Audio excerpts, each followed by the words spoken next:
G'day, g'day, you gorgeous people. Wonderful to have you here again on your Monday, Tuesday, Sunday, wherever you are. It's good to see you all. Good to have you here. I'm about to crack a beer because I'm thirsty and it's been a warm weekend. Sorry for the slight delay in getting started. Basically, Twitch decided to not let me see the stream chat, so I wouldn't be able to talk to any of you beautiful people, but we got that fixed. Obviously, earlier today, poor Rob and the British boys, the heat killed their internet, or their internet killed their heat. Something happened. They were gone. They're all dead now. So this is my channel, and you're stuck with me for the rest of all time. And joining me today is basically Age of Sigmar's. I'm calling him the Traitor because he betrayed his previous love to join us, which in some respects, I guess, is a bad thing. However, if you're the one that they are betraying to come to, like you're being betrayed of, not betrayed on, I'm fine with it. Wonderful bloke named Darren. Some of you might know him as Nemesis in the chat. G'day, Darren. How you going, you big beautiful bastard? Evening, everybody. Thanks for having me. Yeah, good to have the whole team on.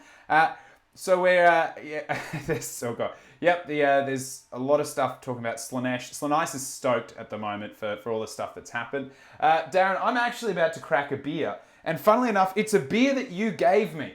Now, I know that you like to bust out a beer for your opponents, and this beer is called Anvil Steel and Oak Brewing, which is just very dispossessed in the first place. Hashtag so beer as opposed to sober, and that's got some lovely smell to it. So that's what I'm going to be punching away. So yeah, we're going to be getting into that. What are you up to at the moment? Oh, I'm just chilling out right now. I got my own beer going on. Mm-hmm. Yeah, that's a good place to be. Yes. I basically got as you said, I have a collection of Age of Sigmar beers that I like to give to my opponent. Yeah. When I play them. So I figured, being on an Age of Sigmar show, I should probably crack open an Age of Sigmar beer. And now I have the Crimea River by Driftwood. I figure it's a nice. I would associate this one with Nighthawk, but yeah, or any new General's Handbook release as well. Like that's actually, it would actually be a very good GHB release. Yeah, of course. Well, that's what happens, right? GHB comes out, we all get upset with the things that changed, because change is scary. Obviously, we all know that change is scary. And so we don't want to have anything to do with it. Just going to quickly duck back through the chat, say hello to all your big, beautiful dickheads. Slaanesh, good to see you. Lincoln Olin wins. Stoked about Iron Jaws. Crimson Paw, is the stream only sub-view? No, I don't think so. I believe you should be able to see me. If you can't see me and you can hear me for some reason, it might be because your eyes are closed, so just check that. Vanilla Jasthas, which I do know how to pronounce your name, I'm just choosing not to. Lugnuts Demad coming in loud and capitals, it just says standard. Dadhammer, 9 month streak.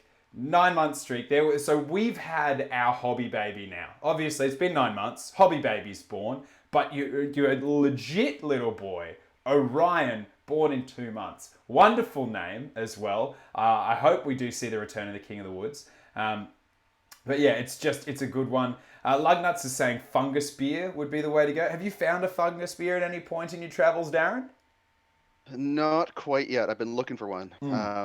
The Goblin beer was I forgot what the name of it now, but it had a big moon on the front of it. You showed me the bottle. It was like leering moon or something like that. Something like that, yeah. Yeah. People chatting about what we think we're going to see in that combined destruction battle tome, maybe fighting in the charge phase, which would be super cool. John McGrath dropping in. G'day, mate. Good to see you. Cool Bunny. Lovely to see you, V. Nightscribe, Rob, beautiful. Gosh, there's just so many people. There's so many people. Cool Bunny, 4 months. We're almost halfway to our hobby baby, which is weird that I'm carrying it instead of you, but we are in a world where you can be whatever you want, and I am the mother in this with our hobby child. Tomb King Tristan, g'day, good to see you. You're probably just about to duck off to bed, but lovely to have you. Demcash is saying that kombucha is basically fungus brew. I'd go with that. Bit of vodka, bit of kombucha, that's where you want. I'd be down, yeah. But it is the start of the show.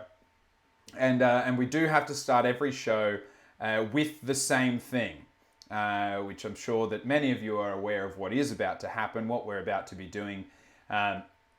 Gristy, mate, good to see you, the postman's advocate, I guess. So we're going to do the most important part of the show, which is send NUDES. Because if we don't send nudes to start the show, how can we possibly continue the show? Now, Darren, are you ready to critique some art? I am ready. You are good. Because I got a couple of big ones this time. I won't lie. Oh, sorry, dropping out a little bit there. Now, let me just punch that one there, see if we're looking good. Yeah, it might just be a little bit bubbly there. How we doing now? We feeling good? Maybe. Wait, what did I do? I done did a thing, didn't I? I can do this. And that should start us back up with that one. Sorry, ladies and gents. I just deleted Darren, I think. So let me just grab him back. There we go. How's that? I think I've got you back there now, Darren. Yep. No, now I can hear you. Yeah, there we go. I don't know if I accidentally deleted you or what I did, but that's okay. We delete people instead of deleting hobby, maybe? Who knows? But we are here to send nudes. Yes, and of course, people are very excited about the nudes. Dad Hammer pointing out that I'm a seahorse because I'm a male and I carry the hobby babies, which I'm fine with. I am actually fine with being a seahorse. Yes, Night Scribe, we are calling it art. And it's a good one. Yes, and I like Nuts pointing out that I killed the guest. Now, I want to start, this one I've actually been holding for a little while. So I got one last week, which is definitely off the back of the Tyrant release. So that's going to be the second one. This first one I've been holding on to now for a little bit because it just had to be for a Skaven player, and it took me a minute to realize what it was. Now, it's not only perfect that it's a Skaven player, but Darren, I know you are also a big Transformers fan like myself. And this one combines those two things. So, what we have here, let me just grab this up here so that we can all see it. We have, and oh no, so Darren, you can't see this though because you have to score this blind. I cannot, no. Yes. Now what we have, it appears to be a picture of Rat Trap from the popular 3D animated Transformers show Beast Wars. And now Rat Trap is surrounded by 3 green, like diamond-shaped gems with a lightning bolt in them and a whole lot of swirly green energy going between those 3 surrounding Rat Trap. Arguably trapping him like a rat. Now I'll just pop that one up there so that those people who can see it know what we're talking about. Now, I may be mistaken, but I believe this is a picture of the Rat Trap, the Warp Lightning Vortex, trapping a rat in the trap. And I'm looking at it. I'm like, I'm seeing what they're putting down. Now, Darren, as both a Skaven player and a fan of Transformers, what are we thinking? How is it drawn? Well, Rat Trap looks to be an image taken from the show. He looks shocked and surprised. Now the warpy things, I won't lie, not the best quality work I've seen. We've seen a fair bit of paint, of Microsoft Paint. This one maybe not the tippity top that we've ever had, but still pretty good. Now there's multiple colors of green. There's at least 2, maybe 3. In the wavy squiggly bits and in the lightning bolts. So nice amounts of layering. Okay. Yeah. So we've gone with colors. It's almost like we tried to contrast paint. Yes, please. I love this. I love it when our judge scores. Do you see any shackles in there as well? I don't. There appears to be no shackles. Okay. That's the lost bit. You know, it was so close to being a really good Rat Trap. Mm-hmm. So I'm gonna. It's only a 50% Rat Trap. Yep. All right. Give us our score. Let's go with an 8 out of 10 on this one 8 out of because 10. it's got the Transformers that gave it a major boost. Yep. It is Skaven. I love Skaven, Mm-hmm. so that brought it up there. But it wasn't 100% accurate for what a rat trap really is. So Yeah, no, beautiful. It was only one of the fuck off endless spells that ruins your day, not both. And we will be talking about those a bit later because you are a Skaven player, obviously. Tomb King Tristan saying that Beast Wars was great. You are 100% right. Also fucking sad a couple of times. Like, can we put it out there? What was yeah. the remember the one? I'm sorry, I'm going off on a tangent here. Go with me, chat, if you remember Beast Wars. The one that his like pod got messed up, so he couldn't transform right, but he was super powerful, but like super messed up. Oh, I remember that one. I can't remember what it was called. Anyway, and it like shot screamy lasers from its mouth and got blown up. Mega sad episode, devastating, broke my damn heart. And Tigertron and Air Razor getting like beamy death thinged. I was like, oh my gosh, it broke my heart. Broke my heart. I'm not too proud to admit that I squeezed out a tear or two watching that when I was a little bit younger. Probably would again today. Did you have any favourite moments? From Beast Wars? Yeah. I'm trying to remember back.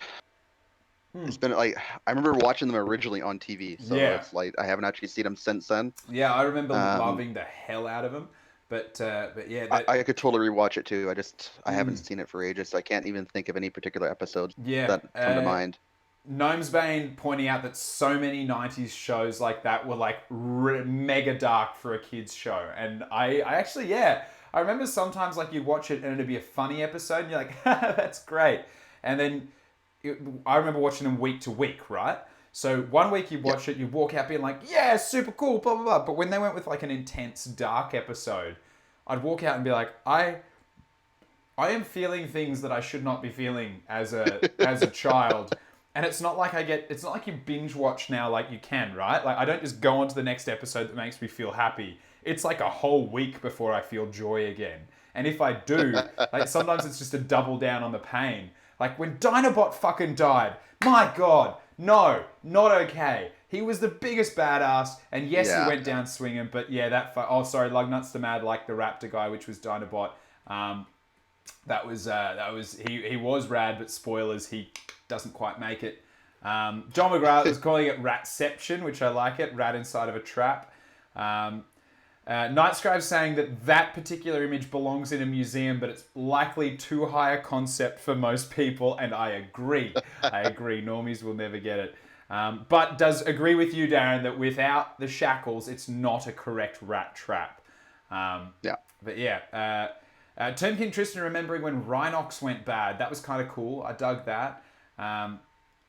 But yeah, and Dad Hammer, we're just going down 90s TV shows now, but Digimon, when the original series was basically set up by a terrorist attack, which was, yeah, there you go. Oh no, like that's the Mad didn't know. But that's okay. Anyway, moving on. Our second and our final nude. Now this one out of 4 send nudes, NUDES, nice, unique drawings, everyone scribbled for those who are joining us for the first time. It's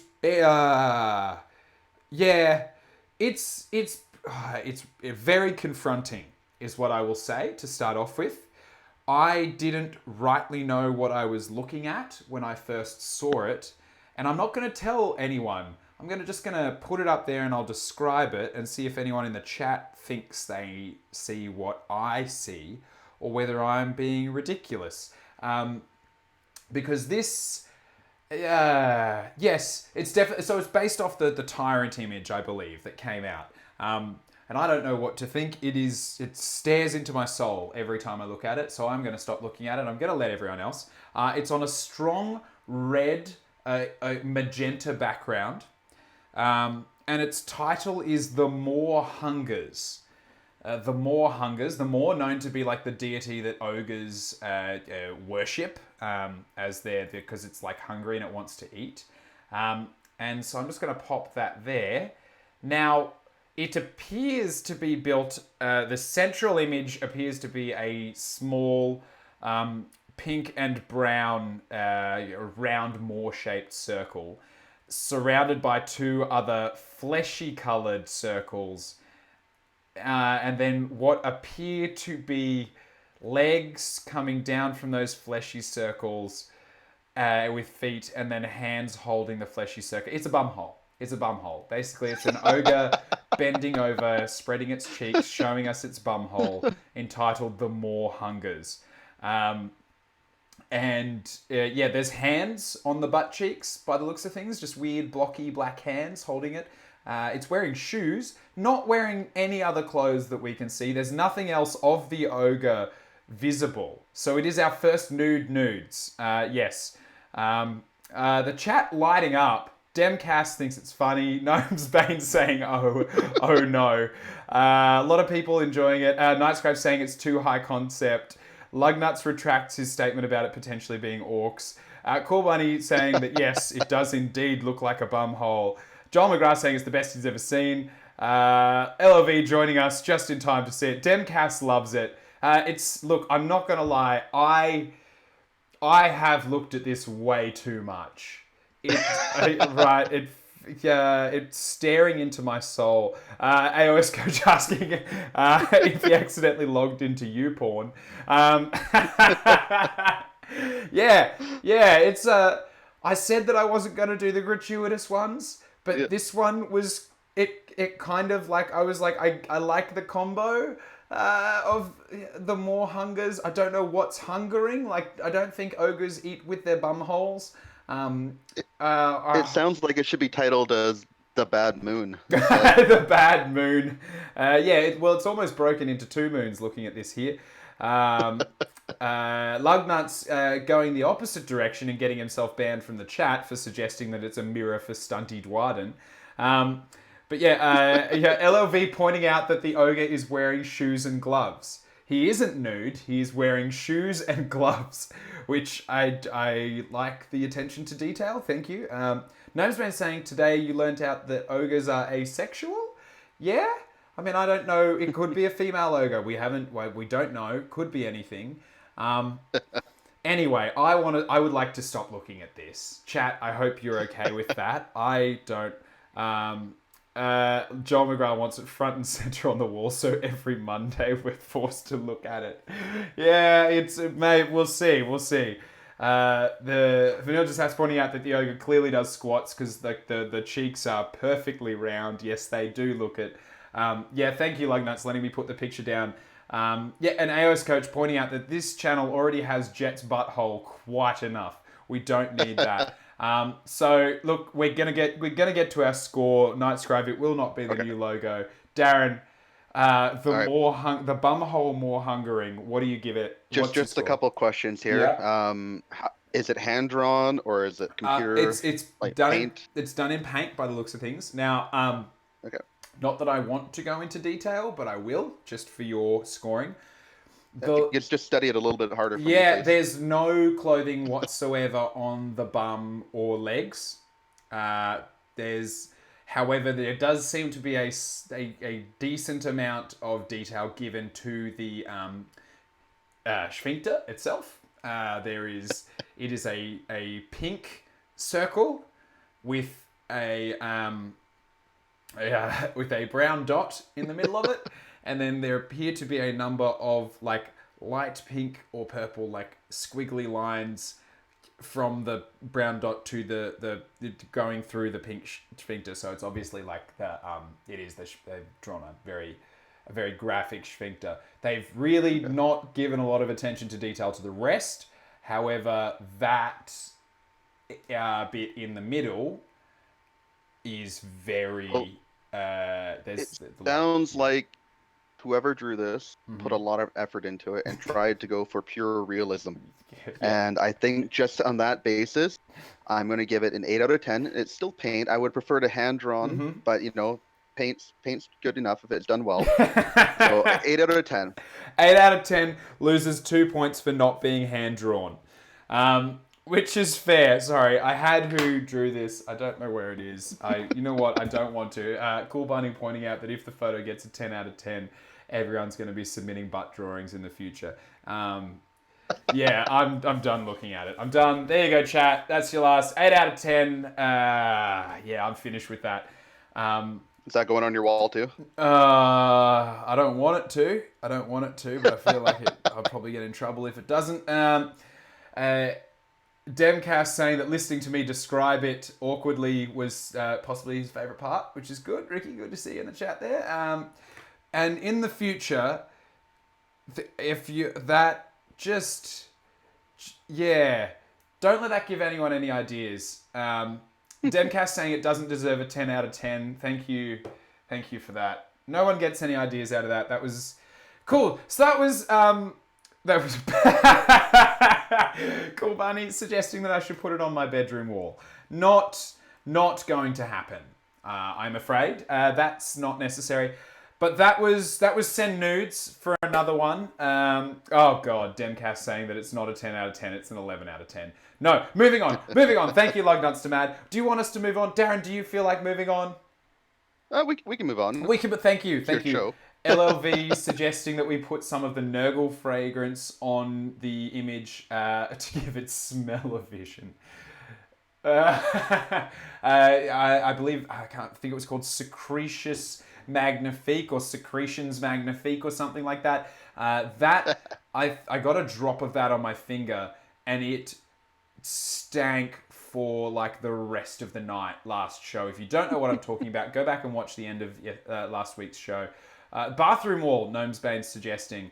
That's it. We're moving on. Send nudes is done for the week. We're done with that one. We're never talking about it again. It never happened. We never need to think about it. Darren, let's talk about you, shall we? Because sure. I've been staring into a butt. I'm turning it over, in fact, because I keep glancing at it down there and just looking at a butthole staring back at me, and I can't handle it. Actually, that's kind of hit me for 6. All right. Let's go.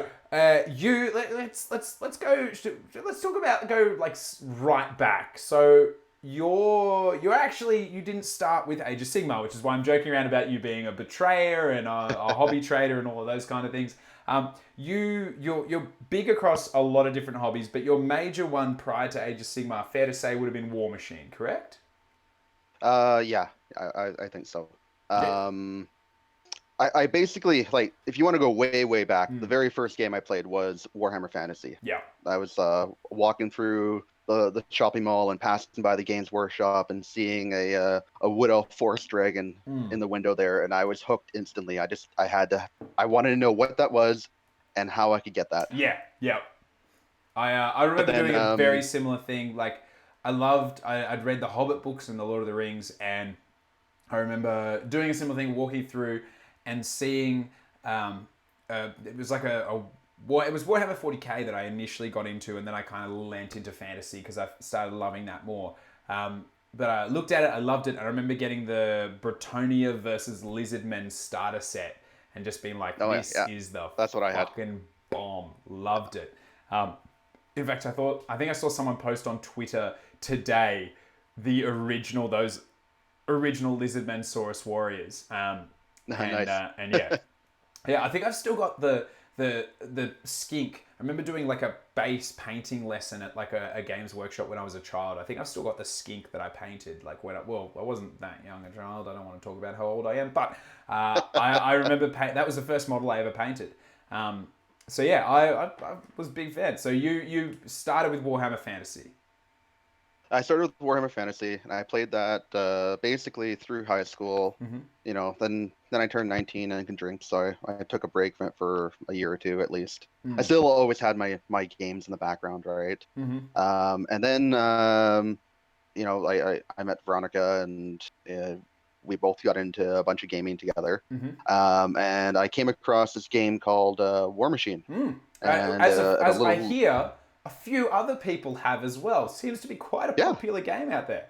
Well, this was like back when it was like still brand new. So this was like all they had available were really the very base starter set. So this is like back in what they would call Mark 1.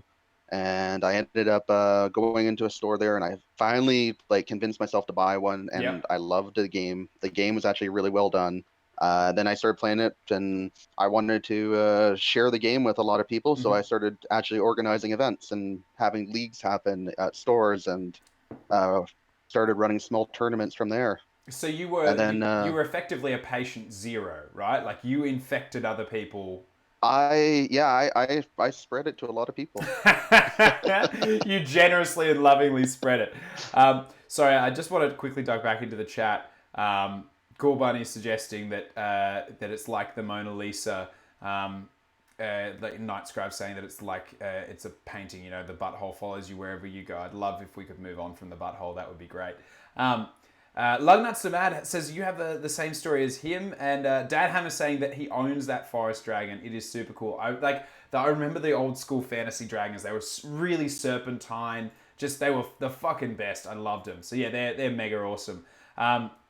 Lugnuts likes you quite a lot, Darren. I just want to let you know you have a bit of a fan out there. Dad Hammer saying the Lord of the Rings magazines giving you models, and then that's what got you into fantasy. I know a lot of people, actually, I know a lot of people in Brisbane particularly who that's how they got in, and Hero Quest. Like all through high school, I pretty much like lived at Games Workshop. Yeah. Oh, mate, it was a good place to live. I've Oh done. yeah. Um, Gorelords just dropped in and said, "What's everyone doing this fine Monday evening?" I'm drinking a stout, which is fucking delicious. Thank you, Darren, for giving me this stout that I'm now drinking. Yeah, no worries. And LLV saying that he played War Machine back in the day when it was air quotes heavy metal, and saying like you were a press ganger, which I do believe you were. Yes. I was. Yes. For 10 years, I was a press ganger. 10 years, a decade. You were 10 pressing years. gangs for 10 a years. decade. I was. I ran like it's funny because like I started because I wanted to play games at my local store, and I wanted to play. I really like playing tournaments. Yeah. That's always been something I like to do. I'm not good at them. I'll fully admit that right now. Yep. But I really like playing in them. I like playing competitive type Mm. games. I don't care if I win or lose. I just like it that way. I like to put the best army I can on the table, Yeah. and I want my opponent to do the same thing to me.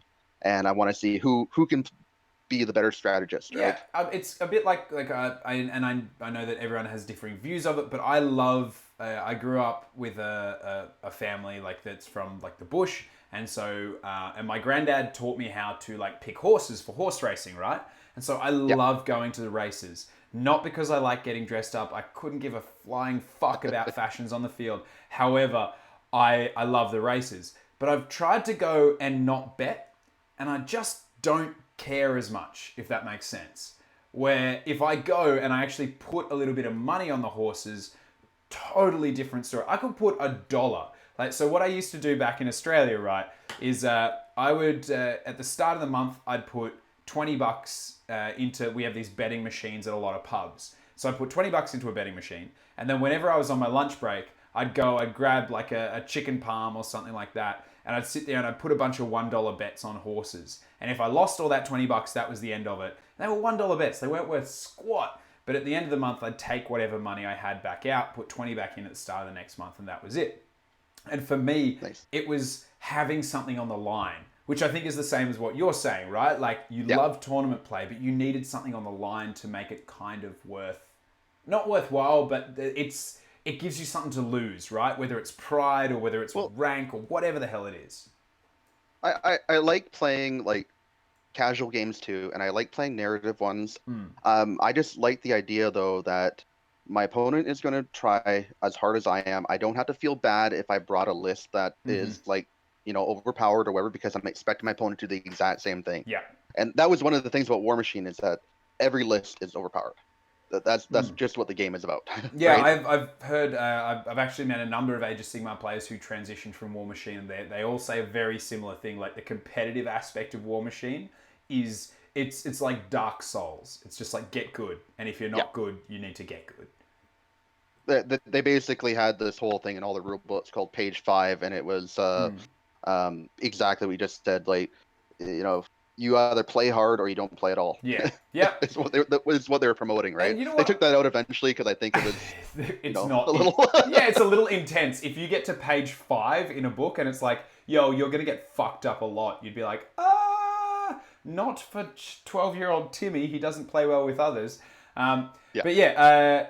So just But you know what? When yeah. when Timmy plays a few more games there, all of a sudden he'll be really good at the game because he Mm. got his like shit pushed in for the last like 10 games he played, right? Yeah, I mean, I know there were a number of us back when I lived in Sydney. I worked at a Games Workshop, at a Warhammer store, in fact, and I remember this young girl coming in.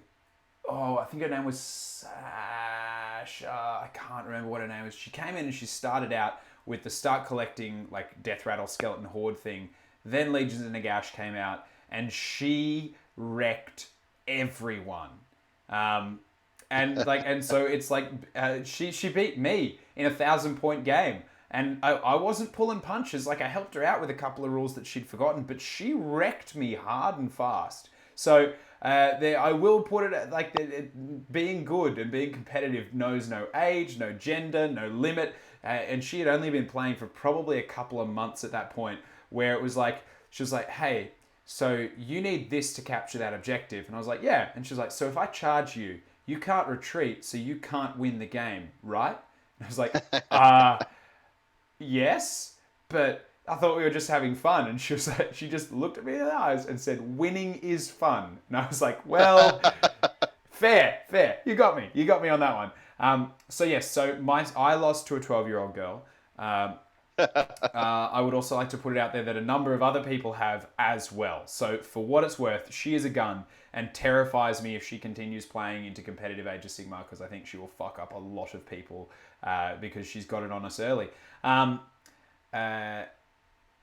bunch of people commenting and saying like Mr. Selwood himself dropping in the chat saying hello to both of us, which is lovely to see you. Gorlord and Coach, oh yeah, we're just discussing about the problems with being in time and forward time and back in time, which is a hard thing to manage. That's why I just ignore it all. But yeah, Gorlord saying that that kind of reminds him of the old Warhammer Fantasy Battle, like the old Ard Boys events, which were obviously just about winning, you know, like it wasn't at it. And I remember the thing that I do think I love about Age of Sigmar, excuse me, is that there's no comp at the moment. I remember a lot of Warhammer Fantasy events got to the point where there was like this, like different styles of comp. Like, and when we say comp, for those who aren't familiar, that refers to like ways of competitive packs limiting overpowered stuff, because it would just work out that some things were super strong, so they needed to be what's it called when a horse has a weights on it. It's God, why am I going with my gambling stuff right now? But it's basically a way to give a little bit of help, a handicap. That's it, to the armies that are super powerful, and a bit of assistance to those that aren't. And we haven't really seen that at all in Age of Sigmar. Now, is there any forms of comp or anything like that in War Machine?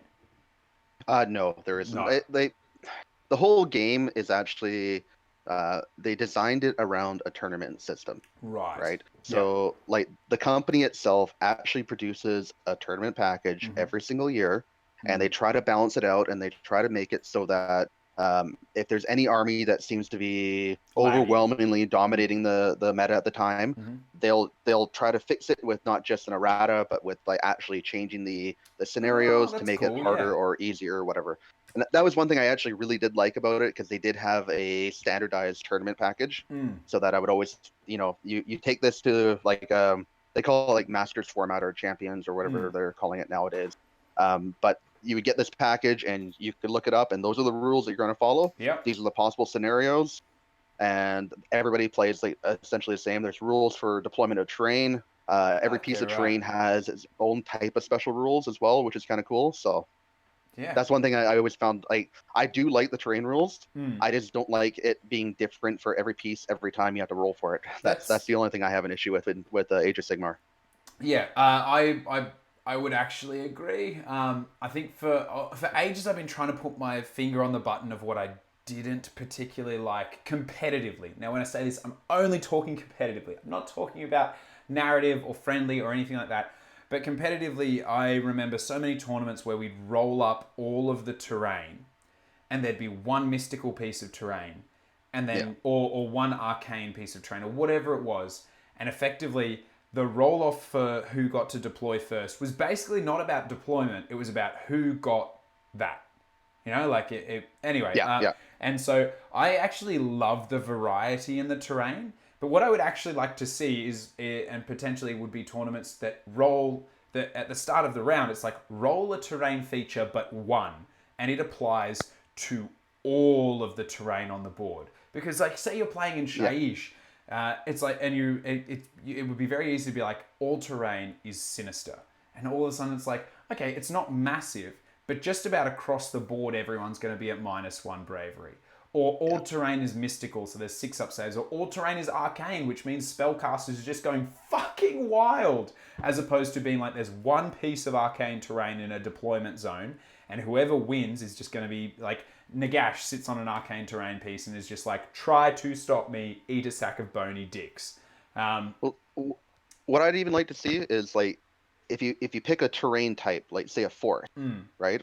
And you roll a dice for the forest, and through the entire tournament, every forest counts as this, Oh, that would be cool as well, or yeah. every building counts as this. You know, and then that way it's like it has a standardized rule for the entire tournament. And if you want to make it random, that would work. But and Yeah. then that way it's like you still have some degree of variation on the table, and it does matter what side you do pick, right? Because you could be playing with a bonus or a negative, Yep. but at least from round to round, you know that a forest does this, and you don't have to keep on thinking, oh, wait, what does Yeah. that symbol mean again? Or I got to look Yeah. at my book again. Yeah, Okay, yeah. All and forests are then this. All yeah, ruins are this. All that actually, I dig that as well. But that said, the thing that I am excited for moving forward with what Games Workshop have done releasing the new terrain is variety, and I think that nothing will stifle the competitive scene more than lack of variety. So you know what? Playing at the Wet Coast GT earlier this year that had no terrain rules. It was that terrain provided cover, and that was it. I was like, wow, this is actually fucking awesome, because I'm not thinking about that.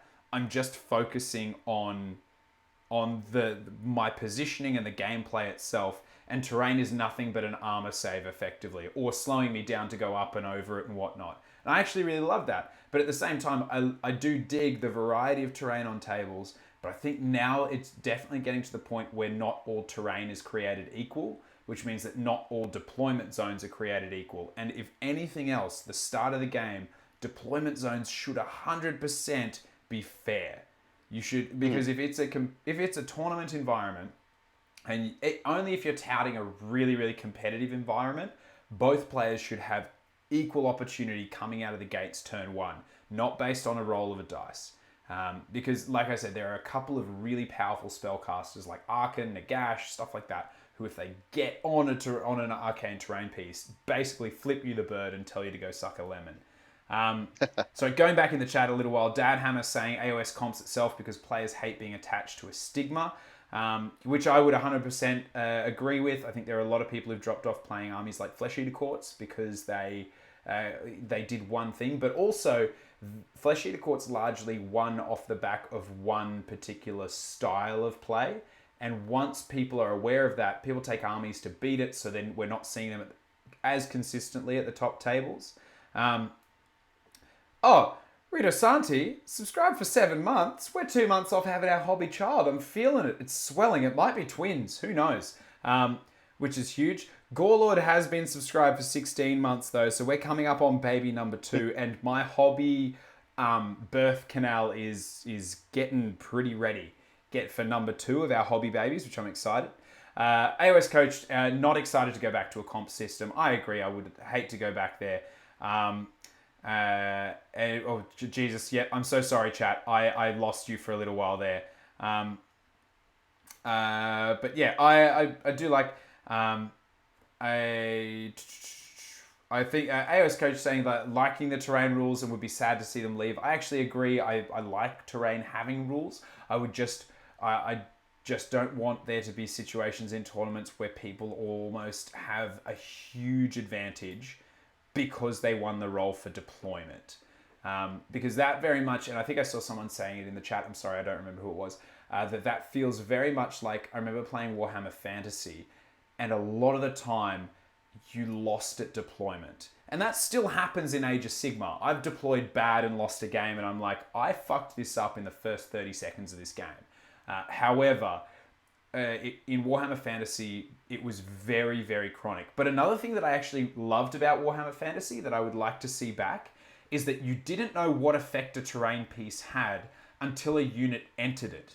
Now, I'm just going to put it out there. Age of Sigmar community, can you imagine how good a game would be if you didn't know the abilities of terrain until... So not during deployment, it's like you deployed all your shit, and then if you deployed into terrain pieces, you rolled a dice to see what it was, but you didn't find out what something was until a unit moved into it. Now, that would change the game a crazy amount. I'd kind of be excited to see it, which would be really, really cool. But it would be it'd be interesting to see. Oh gosh, Jesus, I've missed so much chat. I'm such a slack bitch. I'm so sorry, everybody. Gnomesbane saying I get around like just places, people, areas, locations. I don't know. I get around Wood Ollies a lot. The one AoS coach does make a good point though. With the expanded terrain rules, there's a lot less chance of arcane. Like those really powerful ones are 1 in 12 as opposed to 1 in 6, which I do agree with. That is actually a really awesome. I'm glad that they've expanded it. I would almost like to see like a D12 that we could roll for terrain, which I think a lot of people will probably start having, which is cool. AoS coach saying that battalions have a worse impact on deployment, and I would 100% agree.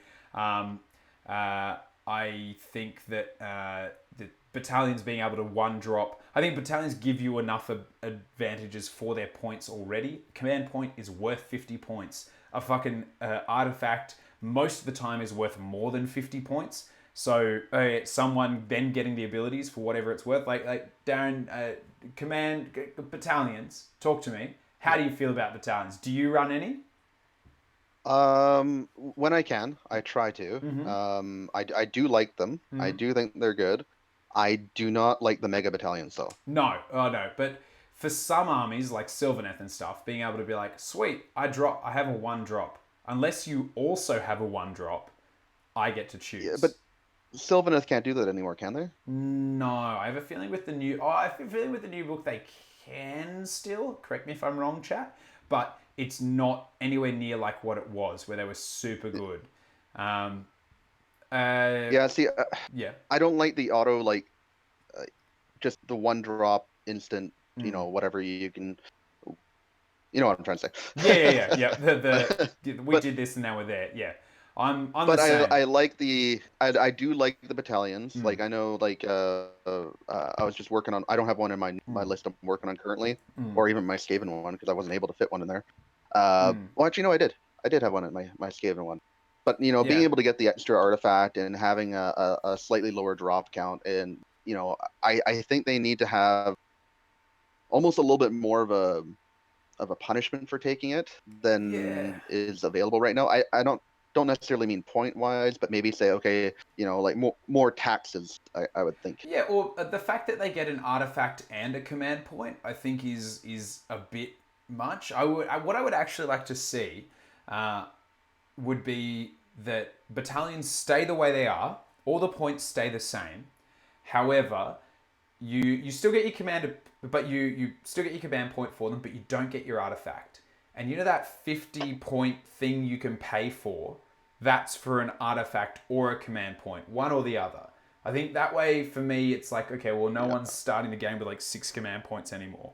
But I actually really like Dimensional Cascades idea there about the +1 to dice rolls. I've said that for a long time as well. I wish we rolled for the first turn. I remember there was a bit of a push about 12 months ago, I think maybe 18 when I was in Australia. There were a bunch of people thinking that was going to happen. So we played that way. And I remember, and all of a sudden it changed deployment massively. Yes. And I will always be a huge advocate for rolling for first turn. Only because it means that when you deploy, you can go, I've got +1. So I've got I think it's like a 66 or a 69% chance, 69, of winning the roll for first turn, for deciding on first turn. However, I might lose. So I can't deploy with a guaranteed knowledge of who's taking the first turn. And my 2 favorite things about Age of Sigmar are priority rolls and alternating activations in the combat phase. So if you added rolling for the first turn, it would be fucking huge, and I would love it. I think it'd be a huge difference, and I'd be all for it. Yeah, I don't like the being guaranteed to be able to go first or second or choose whatever you want, Well, right? I think there should even always be some type of choice you have to make, right? yeah, and possibility for it to go wrong. Like you look at even Yeah. in 40k, they roll and then the other player can seize on a 6-up. Now you know it's rare, but if I was playing in a tournament and I'm like, even if I win the roll for first turn every game, the odds are one time someone seizes. So I still can't deploy balls to the wall assuming that I'm going to win, because I need to win 2 rolls effectively to get it. Yeah. Now I think that might be a little bit too many, but I'm a huge fan, and I would love to see it come into Age of Sigmar. I think it'd be massive. I think it'd be a big difference. Gorelord saying likes the idea of battalions not lowering drops, and you roll for the feature when a unit's within 3 inches. In that instance, I am all for random terrain, for every piece of terrain being random. But it means like if you choose to deploy Nagash next to a piece of terrain, there's a 1 in 12 chance it's arcane, but there's an 11 in 12 chance that he's going to have abso-fucking-lutely no use for that piece of terrain. And then suddenly it's a very different game. I would love to see it. It's from old Warhammer, but I think it would make a huge difference for me in regards to terrain. I like that idea. I just feel that like it would drag on a tournament too much to be able to have to roll every time you get your piece of terrain to figure out what it is. The major difference as well is I remember playing Warhammer Fantasy, you had much fewer amounts, like pieces of terrain. You only had a handful on a table, where Age of Sigmar, because it's so dynamic in its movement, you have more. So yeah, I'd agree with that as well.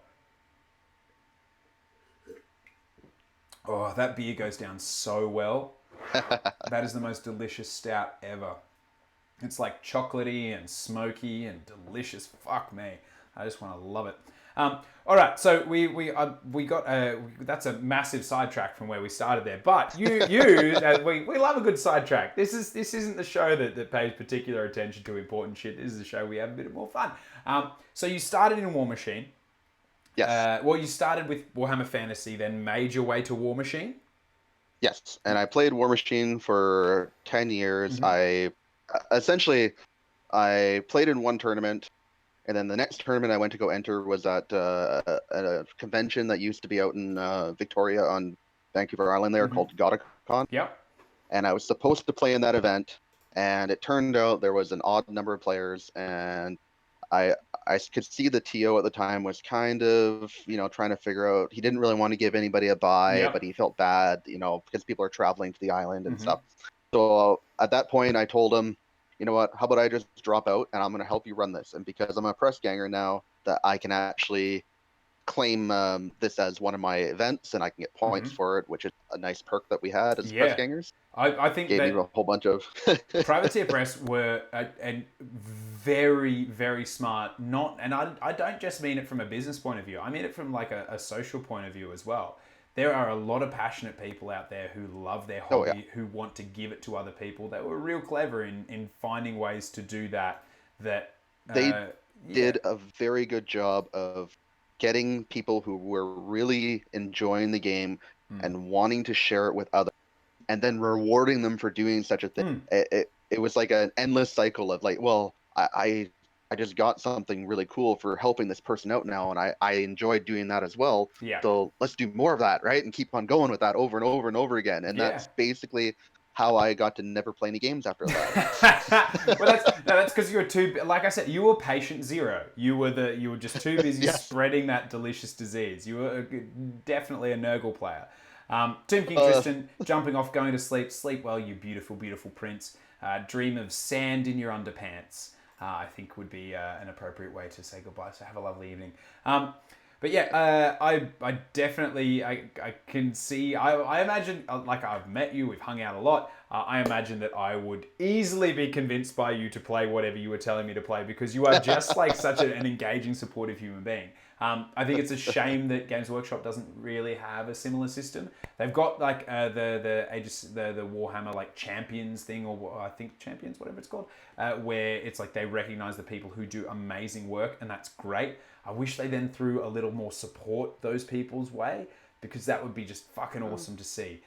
You know, they're getting better. Definitely. There was like a dark period where they didn't care about anything but making money, and now it's actually you can see that someone who actually cares about the company is actually running the company, right? Yeah, it's a change in attitude, I guess, and I think Yes. rather than being like it's a we're a business attitude, it's still there. It's still a business, and I think that's important to remember. Not to be like, well, they just want our money. It's important to remember because it's unfair to be a part of Warhammer as a hobby and not recognize that it's a business. If you don't support them, if you buy ChinaCast and shit like that, well, you are actively like fucking the business. If you Yeah. don't, if you download your battle tomes off of a PDF and don't then buy them in reality or don't pay for them at any point in time, you're actually crippling the business that provides you with what you want. Show them love, they'll show you love back, basically. So I'm, yeah, Exactly. I mean, there's a lot to be said for some of the things that might be dodgy in there, but on the whole, it is massively unfair to like see it as something to be broken as opposed to something to be supported, because it is the largest in the world, and it only got that way with a lot of support. And there are a lot of ancillary businesses that also make money off that as well, which is super cool too. So yeah, we and yeah, Dad Hammer pointing out it only took Australia having the biggest tournament in the world for them to notice us. They kind of noticed us, but I think the thing with Australia is that we are a very expensive investment to send people out to. And I don't blame anyone for that. I won't lie. I would have liked to see Australia get some love a little bit earlier. But I think it's one of the things where the amount of times that anyone who works in management, I reckon, will have dealt with this. You have some staff members that demand something. They're like, I want this, and I want this, and I want this, and then I'll give you this. And then you have other staff members that are like, how do I make it so that you have to do this for me? Because I either do this so well, I am so good, or whatnot. And I really, really very much think that that's what Australia did with Age of Sigmar, with Warhammer in general. Australia was like, okay, we are a real pain in the ass to get out to. Unless our shit is banging, we're not really justifying them to come out to us. And I think that's what Australia did, which is where we're kind of getting there now. And so I'm stoked to see that, because Australia is a beautiful place, and I like to see those British people sweat. So when did you transition from War Machine to Age of Sigmar? What happened? So I actually, well, okay, they got rid of the press gang program after 10 years of Yeah. it. It was mainly to do with I think it was the cost associated with it, plus they had that lawsuit with the Magic the Gathering judges, and that was up in the air where they were the judges were suing for like unfair pay or something like that, even though they're volunteers. Yeah, They lost that lawsuit, but there was some legal questions for those. We're not to deep yeah, dive too deep into it, but there were some legal questions, air quote legal questions, about the feasibility or about how fair it was to have volunteers doing things and then receiving some form of remuneration and having like contracts but not being staff and all that kind of shit. This was across a number of different companies. Magic the Gathering, big card game, it kind of happened with them, which meant that other companies that had those processes went, this could happen to us. Well, I think one of the judges was actually like a lawyer, and it really scared a lot of companies, right? And so, prior to your press, I think they took that opportunity to realize that, this is like it's costing them money at this point. This would be a good point in time to be able to get rid of the press gangers. They gave us a very nice send off. They actually, so every year, Privateer Press hosts their own convention called Lock and Load, and it's actually down in Bellevue, which is like right where we're going for T-Shift this year. Yeah. And the day before the convention, they would hold a special private convention for only the press gangers. and people from all over the world would come, like press gangers from all over would come to this 1 day Yeah. event, and it was a free. You didn't have to go to the main event. You didn't have to go to Lock and Load. You can go to this Just go to press whatever. gang Yeah. invitational, and they would have like little like open gaming all day long. You got to meet all the staff members. You got That's to awesome. see Yeah, yeah. some of the new releases. It was really fun, and it was one of like the highlights of my year was being able to go down and see all the new stuff that was coming out before everybody else got a Yeah, chance to yeah. see Like it. And it's that reward for being a part of the team. yeah, and it made you feel like like somewhat special and stuff like that. That you get to be part of the process of this like game that you love, Yeah. right? And Yeah, but then then so so then they after kind of gave you this really cool send off. You're saying? yeah, they did. They had a final event. They had a big tournament. They had big like a little mini tournament, Wicked. big prizes to give out and stuff like that. And then everybody got their own little special like package, which had like Oh, custom that's so prints, and they actually awesome. made us custom models that you could only get if you were a press ganger at this time. That's weird. And yeah, So like it was kind of a thing where it's like we have to say goodbye, but we don't want to do it in bad faith. Let's do that. Which yeah, is it's a lovely way to say see you later. But they yeah. did, and then what you were? And they did, and it was really nice. It was Mm, like, and like I said, I had put 10 years into being a press ganger, and mm-hmm. I ran pretty much every major convention in BC. Good. Yep. Um, up that point, I did GotaCon, Lantasy, Wetco, not Wet, yeah, I did Wet Coast actually. Yeah. Wow. TAC X. Far out. Um, I was even on I was like on the Canadian Council for the WTC, Oh, that's so I actually anything that's helped a pick. council and alliterates Yeah. well. That's a good Oh yeah. council to be on, like Canadian It was Council. Yeah. the World Team Championship Oof. for War Machine. Yeah. So we would actually send people to whatever country that is hosting it, and Mm. I got to help pick the actual team that got sent there. And the first year I did it, and don't want to brag too much, but I was part of the Canada placing third place. Okay. Good. Nice. Yeah. Canada.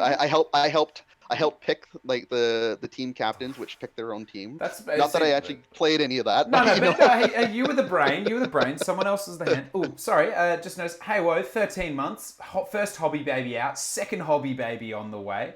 It's a thoroughly worked out canal, but I swear to God it'll be a smooth birth.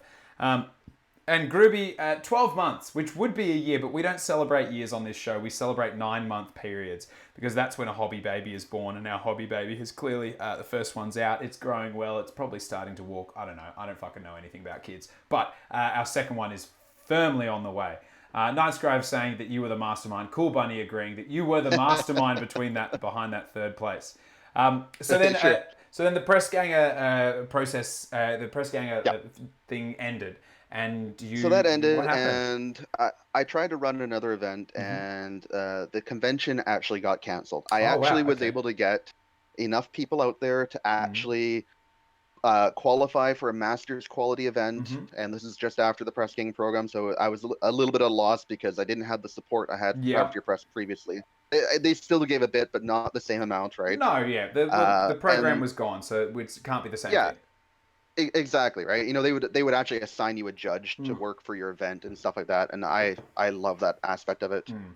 Not having to judge tables while you're TO is amazing. That's why TOs have a team, right? It's so that they're not getting Yes. asked. They're able to run the event without having a million people being like, "Excuse me, I have a rules query," which fucking Warhammer Fantasy was terrible for. Anyone who TO'd a Oh, Warhammer Fantasy event will 100% agree with me. They were lovely. I went to a bunch. I had a million amazing memories from Warhammer Fantasy events. But if anything went wrong, fuck me sideways. The TOs were pushing shit uphill trying to fix it because that was such a complex goddamn game. Anyway, well, so the event. yeah. So the event got canceled. Mm-hmm, It was the actual tournament. Like some of the sponsors backed out mm-hmm. from like the LAN part of it, and that actually killed the event. And then after that, I just kind of had nothing to look forward to, and I was kind of like a little bit sad that the whole press gang thing had ended, and Yeah. then I just decided, okay, let's try another game, Yeah. and that was right around the time when uh what was it called 40K was re-released with 8th edition. Yep. Got that big So and bust. Yeah. I really liked that Mortarion model, so I Oh, picked that up and I yeah. started a Death Guard army, Yeah. and then come along I think it was like around January-ish. Mm. They released the Great Unclean one, Yeah.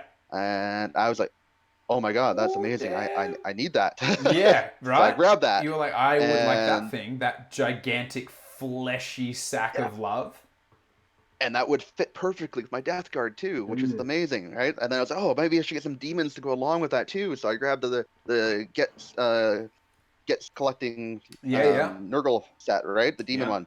And I put those together, and then I ran into my buddy Rob at Hammer Time, Mm. and he's like, "Hey, you pretty much got enough to play Age of Sigmar. You should go come give this a try." So you're like, okay, I'll Now give it a I shot. tried I did try Age of Sigmar before. Mm-hmm. I had my old Skaven army from Warhammer Fantasy, which Yeah, was still on square bases, yeah. which I gave it.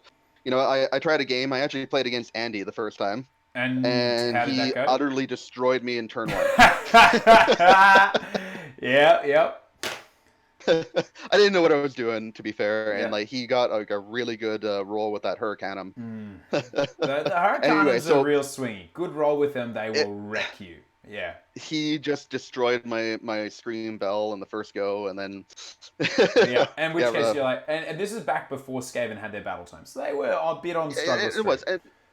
It didn't put me off the game, but it Mm. didn't make me like want to dive into it right away either, right? Because No. And I I think didn't it's actually have a book or anything to go with, and like there was actually no points at that time either, I yeah, believe. this was the hard thing. This is back when there were no points. People were kind of making their own comp systems. And then for me, I actually didn't play. I tried a couple of times during this period, but I didn't play for a very long time until that first General's Handbook came out. And then I Yeah, was hooked so hard. But yeah. yeah, This actually might have been just after the General's Handbook, because I think yeah. that's the only reason I don't think I would have played without the points, because I didn't understand like how you could play without points. That was always something that threw me off. I think that would be But fair of a lot of people, to be fair. yeah, But I see where I see where Games Workshop were going with that release, and yep, to be honest, for some people it worked.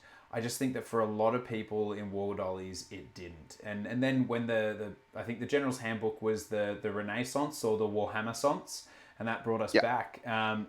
Dad Hammer saying points was a huge change to AoS. I would agree. Oh, for sure. AoS Coach pointing out, which I think is very fair, we are super lucky.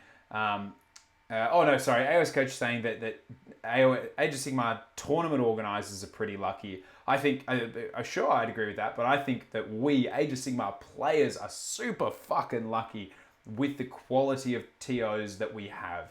Yourself included, AoS Coach, Mr. Selwood in the chat, yourself as well. Anyone who has put on, Dad Hammer, I know you do narrative events, actually, AoS Coach, I know you've done narrative events. We have these wonderful, passionate people doing amazing events. And the reason that Age of Sigmar competitively and narratively and event-wise has exploded the way it has is because of individual people putting on such amazing events. And realistically, there is no better way to say thank you than attending, which is why I try to do that as much as I can.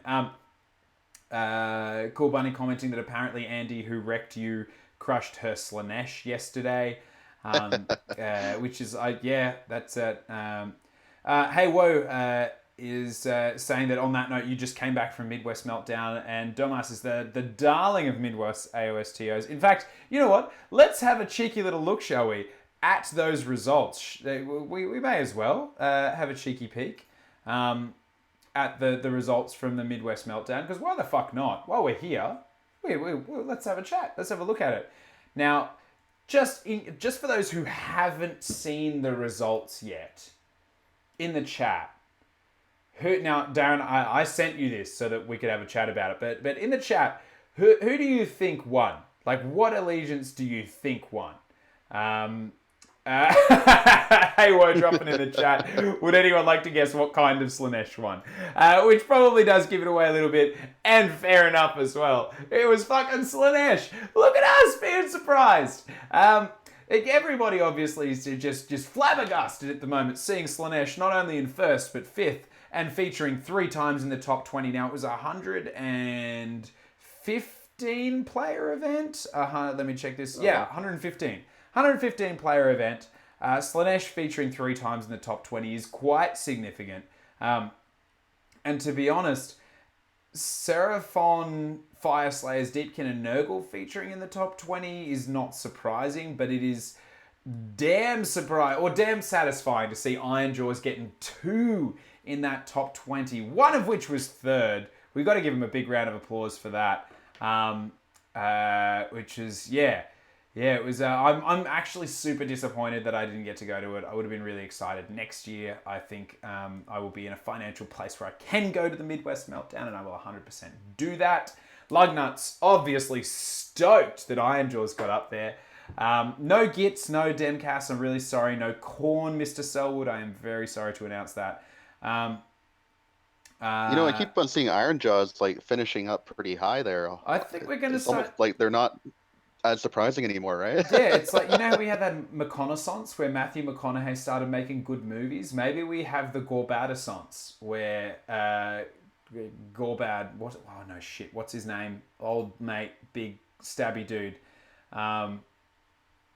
Apparently a Beast Claw raid has almost made the top 10 as well. Which is only about 40 places under at 3-2.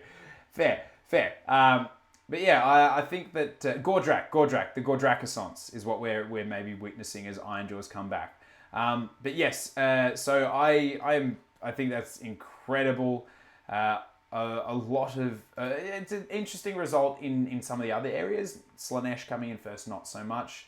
Now I know that you have had a fair bit of experience. You've been putting together a couple of Slanesh lists. Darren, how do we feel about those? Sorry, you cut out there for a second. Sorry. I was saying the Slanesh. Now, how are we feeling about seeing them coming in first? What are we thinking? Well, I have a rough idea what his list was, and it's actually... I believe he used the Invaders. Is that correct? I think so. Haywo, you were there, correct? So I believe it was Invaders. Yeah, and that's not one of the usual top ones, which is usually either Pretenders or the God Seekers, right? So it's kind of nice to see a change up, and that's the one where you get to pick multiple generals, which is kind of cool. And I think there's something like generating tons of command points or something on that one. They have to be like 12 inches apart. Yeah, or to stop themselves fucking each other up.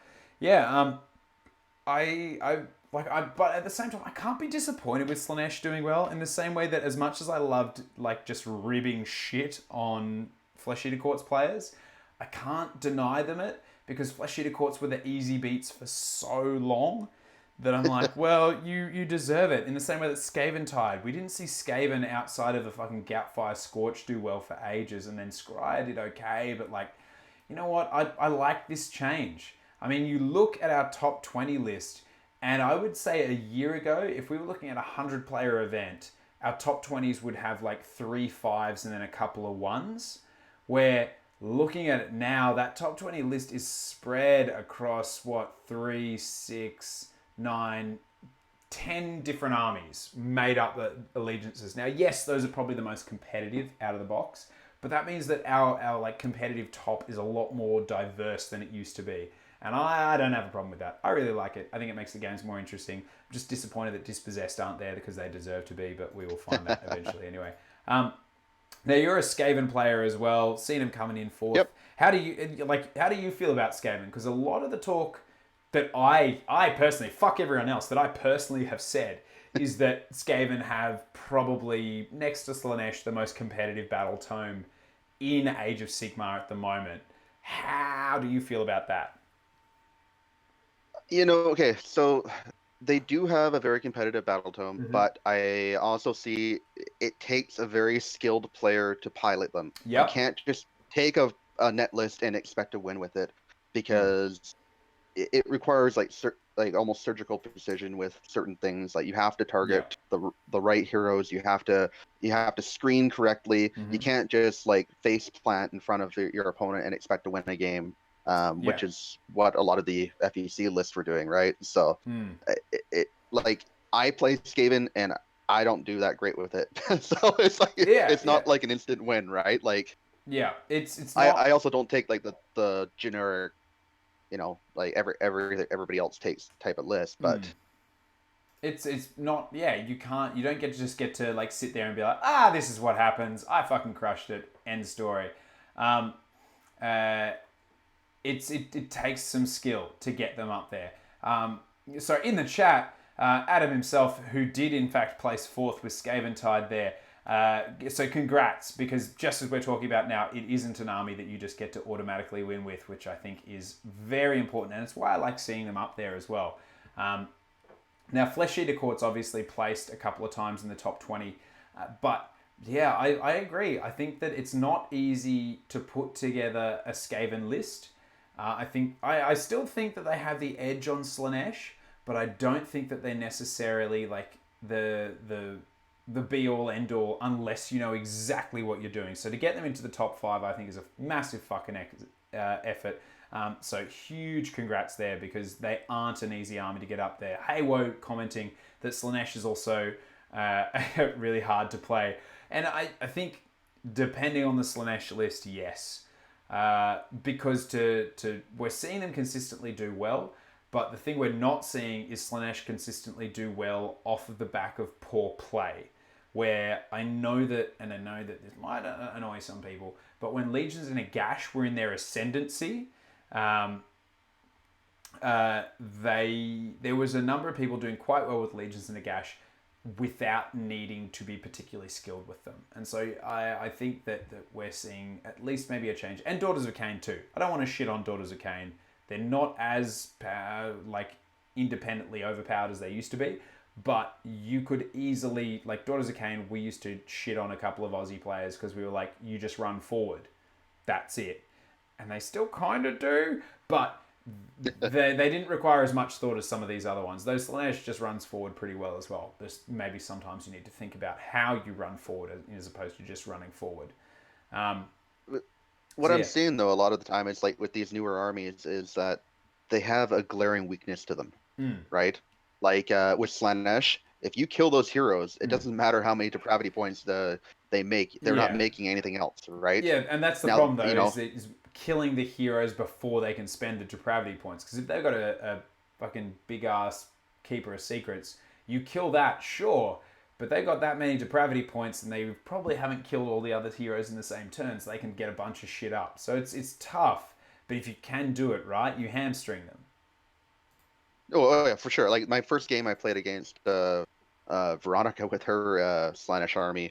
I was playing my Stormcast, and of course I'm taking the 3 Ballista with that, and I ended up just sniping all her heroes from turn 1 to the top of turn 2, and that was it. She had something like 56 depravity points, but she had no heroes left to spend it on, so that was kind of game over for her, right? Yeah. Felt bad about that, but but it's actually everyone has different tactics. And Lugnut's Damad, yes, Slaanesh can't summon without their heroes. They need their heroes to be able to summon. So a really hard tactic is that those Keeper of Secrets will fuck up most of the things that they get into contact with. But if you can pick off the low wound heroes, you limit the amount of depravity points they get, and then if all you've got left is like say 1 Keeper of Secrets with a small number of depravity points, even if they summon, it's not too bad. And if you can 1-turn that Keeper, you suddenly cripple the army.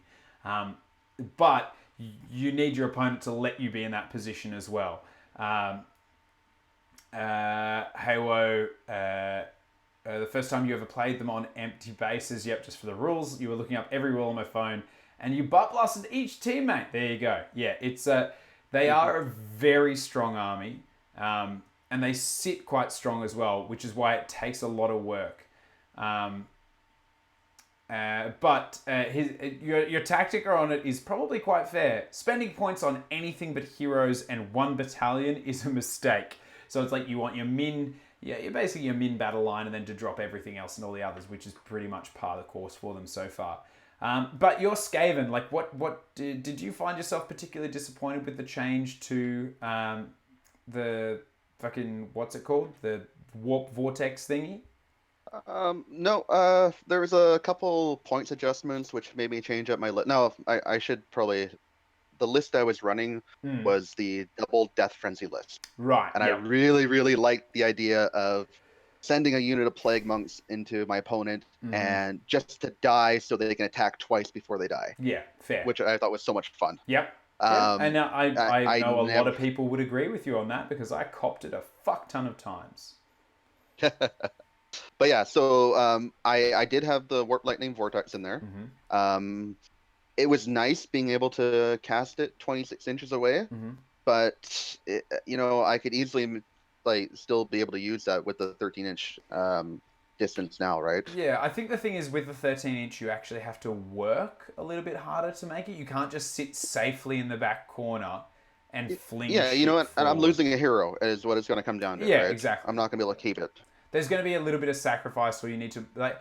It's not as like I just put my hero here and I get this and everything's fucking golden. You actually have to make it work, which for me makes a significant difference to where it used to be, where it was just like I cast this turn one, eat You know, a big furry Skaven penis. I I found that like the spell was good whenever like maybe I wasn't using it to the best of its ability, but Mm. like I did kill like a bunch of heroes in a single turn before, but like Yeah, that doesn't happen very often, no. right? What I would do is I would cast it out there, and then I would try to spend almost the entire game trying to dispel it so I could recast it again. Yeah, But I because was never able to dispel you it, want right? it in Like another once it's out place. there, it's Yeah, out there.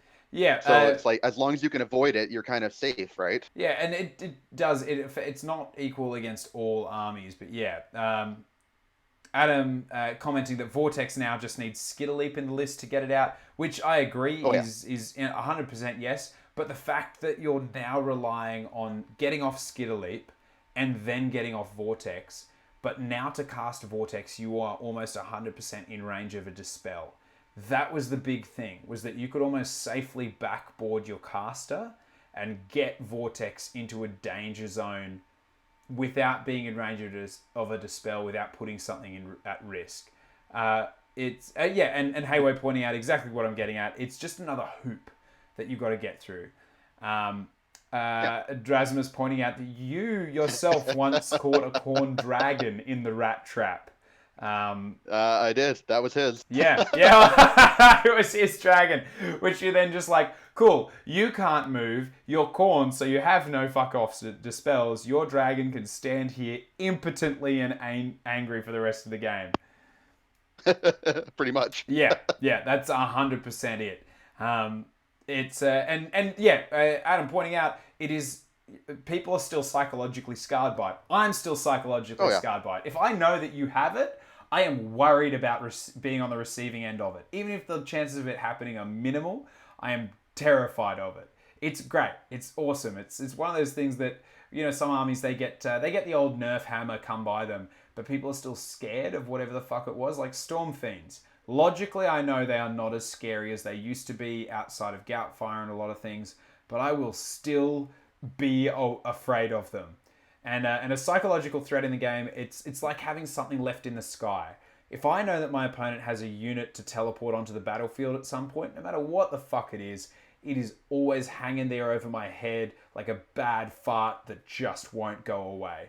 And I think that Vortex is very much like that. If your opponent has a caster on the field, you're like, shit, they might Warp Lightning Vortex me at any given goddamn time. It's the Foot of Gork for me is exactly the same. Have you been on the receiving end of a savage Foot of Gork ever, Darren? I have not hit that yet. So Okay, well, I'll spare you the experience. It is fucked when your opponent just keeps rolling a 4 up and stomps across every goddamn thing that they look at. It is devastating. So even knowing that your opponent's got a low chance of casting it, the amount of times that I'm like, I can't possibly deal with this. It's not okay. It's not good. And knowing it's there, even though the odds are it won't be cast, that bee's dick of a chance that it might and will fuck you up. You're like, oh god. yeah, But yeah, that stuff doesn't bother me that much because I find that like, well, my play style is I like to do the big risk, big reward plays, right? And that's why I went with double death frenzy because I thought yeah, that was amazing. yeah. So when my opponent does something that's like, oh well, I need to roll like a 12 to get this to work, and they do it, I'm like, oh man, that's awesome. It's like, You're like, oh fuck, you got that off. That's all right. All right, come on, stomp the shit all over me. Yeah, I'll take the loss or whatever it is that results out of that because it's fun. It's a cool way to win the game, right? It is. It's interesting. I guess if your aim though is to take out a tournament, it is a brutal way to lose the game. Haywo commenting what I think a lot of people are terrified about. Scarred, even though it's finish now, you'll remember the first time that 3 bases locked the Frost Lord. And then, like, the only Dispeller in the army, which I'm guessing was like a Butcher, got shot off. It's like, cool, your Frost Lord is standing there suffering mortal wounds for the rest of the game with no way to get out of it. Andy's saying that he once got stomped by the foot 8 times in a row, which just going by the comments in the chat sounds like it was by Vanilla's ass.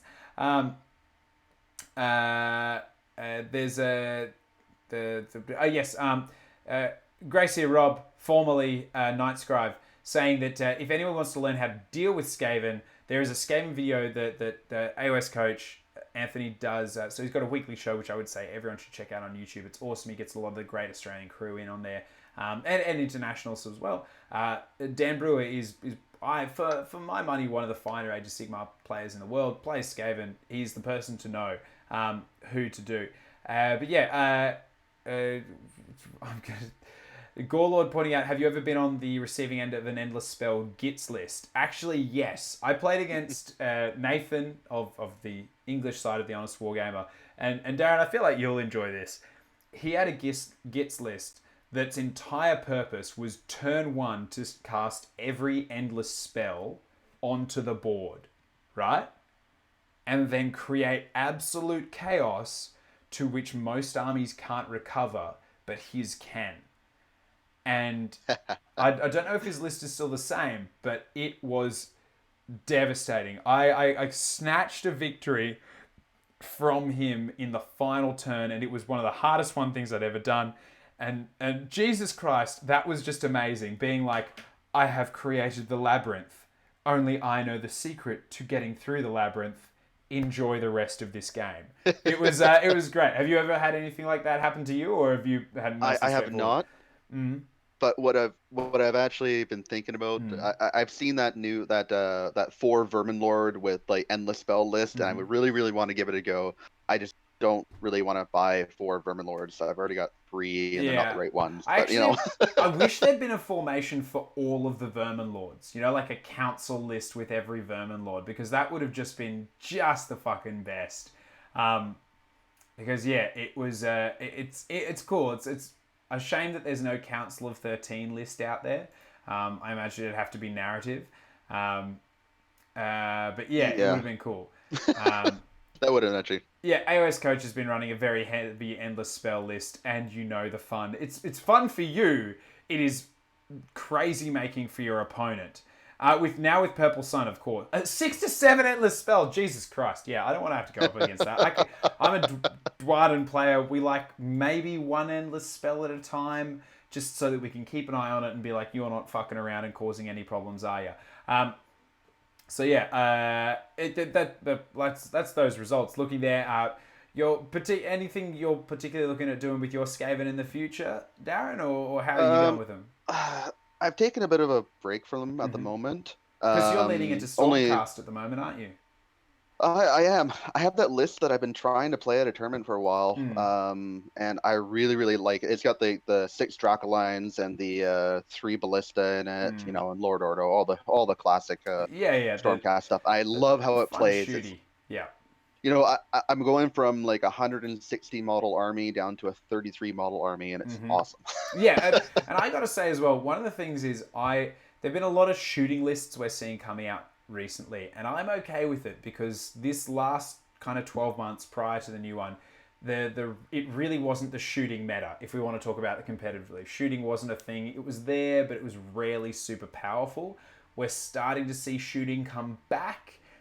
And by that I mean the armies that are taking the top spots competitively often are weak if you can pick out a couple of monster characters, or if you can take out the characters. So even though we've got Lookout Sirs and Negs to shooting, we're starting to see shooting become a competitive thing again. I'm there. I'm about it. I think shooting should come back because it changes shit up and it makes it exciting. Now, there is one more thing I want to talk about. I totally forgot to chat about with Midwest Meltdown before we move on, and that's that they played in the realm of Gur. And Darren, do you know what they did in the realm of Gur? Have you heard about this? So But I have not heard what they did. okay, so you know how in all the realm shit, when that the core book came out, there were a lot of people who were whinging about the fact that one of the realm features for Gur was that you needed a monster to play it. Have you read that? Yeah, I've heard that. Yeah, and fair enough. People were like, that's not okay. That's fucked. Someone could bring RK on and do it. Now they played in the realm of Gur and they used that fucking realm effect. But they created, this is the bit that I fucking love. They created a war scroll that everyone's beast adhered to effectively. Now, for some people, it just gave them an excuse to put together an awesome monster, which is fucking cool. Well, that's pretty cool. But for a bunch of other people, what that did was it put them in a place where they got to convert something fucking awesome. And so we saw a bunch of cool conversions coming out. This was the war scroll for it. So it's just, I just got to put it up there just for people who want to see. It was like a 12 wound, 5 up save model, 8-inch movement. Pretty like damaging attacks, but needing 4s and 4s to hit and wound. So not crazy likely to do an insane amount, but to shift the balance a little bit. And it couldn't do shit. It couldn't be affected by just about anything. All it could do was wander around and fuck shit up, which I just think it's fucking awesome. Cool. Which I'd be keen to see. I'd love to play it. So yeah, I'd love to see saying so 3 rounds in a row that was used, which was apparently amazing. I'd be about it. I'd love to do it. Demcast saying you did one of that for one of your events. Everyone got to take a giant. Haywo saying that one person's beast was actually a gargant with the TO's head, featuring glasses and beard and everything, perfectly sculpted onto the top, which is just great. That's awesome. And I personally, I think that it's awesome. It's great. And it means that everyone got to play with that. They got to create something new. And yeah, I'm kind of excited to see that. And yeah, it's awesome. Apparently someone forgot to screen the beast, which is just, can we say that screening the beast should be a phrase in Age of Sigmar moving forward? And got 12 Giselles charged turn 1. Oh, that's rough. Man. But yeah, I think that's really cool. Sorry, that's just my last little touch on there that I thought was that's pretty cool. That is awesome, actually. Because it's adding something fresh. Now, Darren, speaking of something fresh, I actually, I came over to your house to play a game last week, and you showed me something. Something that I thought I'd seen some pretty impressive things of this. Turns out I was wrong. Turns out no one has one more impressive than yours. And I know that the chat's going to be thinking I'm talking about something to do with depravity points here, but no, I'm not talking about anything depraved. I'm talking about your hobby room. Now, oh yes, it's Jesus fuck. I've seen games workshops with less plastic crack in them than your hobby room. And for those of you who are who are watching live, I'm so sorry to those who are listening on the podcast or whatnot. This is just a part of one wall. I have photos of the whole thing. We will go through and have a look. This is the most impressive War Dolly room I have ever seen. It's insane. So there's like cabinets full of stuff. You have more glass cabinets full of stuff. That's one fucking wall. People can see there's shelves up the top corner of that. Yeah. What happened? Did you just decide that like you couldn't choose between some of it, so you chose all? Was that the move? I have a very hard time giving my models away or selling them or anything like that, trading, whatever you want to call it. If I put time into building or painting something, I'm keeping it. Yeah, right. Yeah, I guess it looks like you have the space to keep it as well. I'm very lucky that I have the place I do, and I have a spare bedroom where I can put all my miniatures in. And this is like well, okay, the Age of Sigmar stuff is actually I've collected that over the course of about a year and a half. Mm-hmm. Some of the fantasy stuff that's in there, obviously, I've had that since I started playing, Yeah, right? because there's some square bases in there. Like, sorry, I'm just going to There pop are up for another sure. photo. We're moving our way around. Sorry, I skipped a wall there. We're going to move to the next wall with more shelves and glass cabinets. The chat, pretty goddamn impressed. Lugnuts being like in the same boat, loves you, and clearly you get it. Uh, um, Gracie Rob saying it's a shrine to your crippling addiction, but it's beautiful. AOS coach Anthony pointing out that you need contrast paint, but you have it, right? I You've got contrast paint. I do, and I'm working on it. Yeah, sorry, Like, those looking down below, you'll see a little scroll through there. When it gets there, your Twitter handle is there. Now, you painted you're starting to look at Wanderers, aren't you? I am, yep. Yeah, and so you painted a Wanderer using almost like mostly contrast paints. It's fucking Uh, gorgeous, by the way. yeah. Oh, thank you. Yeah. Yeah, it was all contrast, and the obviously the metal wasn't, but Mm-hmm. because I'm not very good at non-metal metallics, but Mm-hmm. it worked really well. I was surprised. I would not know it's contrast, I think is the thing. So for those who want to have a look at it, just check out the yeah, check it out. Check out his Twitter. There's a photo of it on your Twitter. Yeah, I have a photo of it up there. Yeah, because it's awesome. Mandoli is saying, is there wasted storage space in the glass cabinets? Like just tubs there, just 15-liter tubs, which is just fair enough. That's what mine used to look like. It was actually devastating. The hardest thing about moving here was that I had to leave so much stuff behind.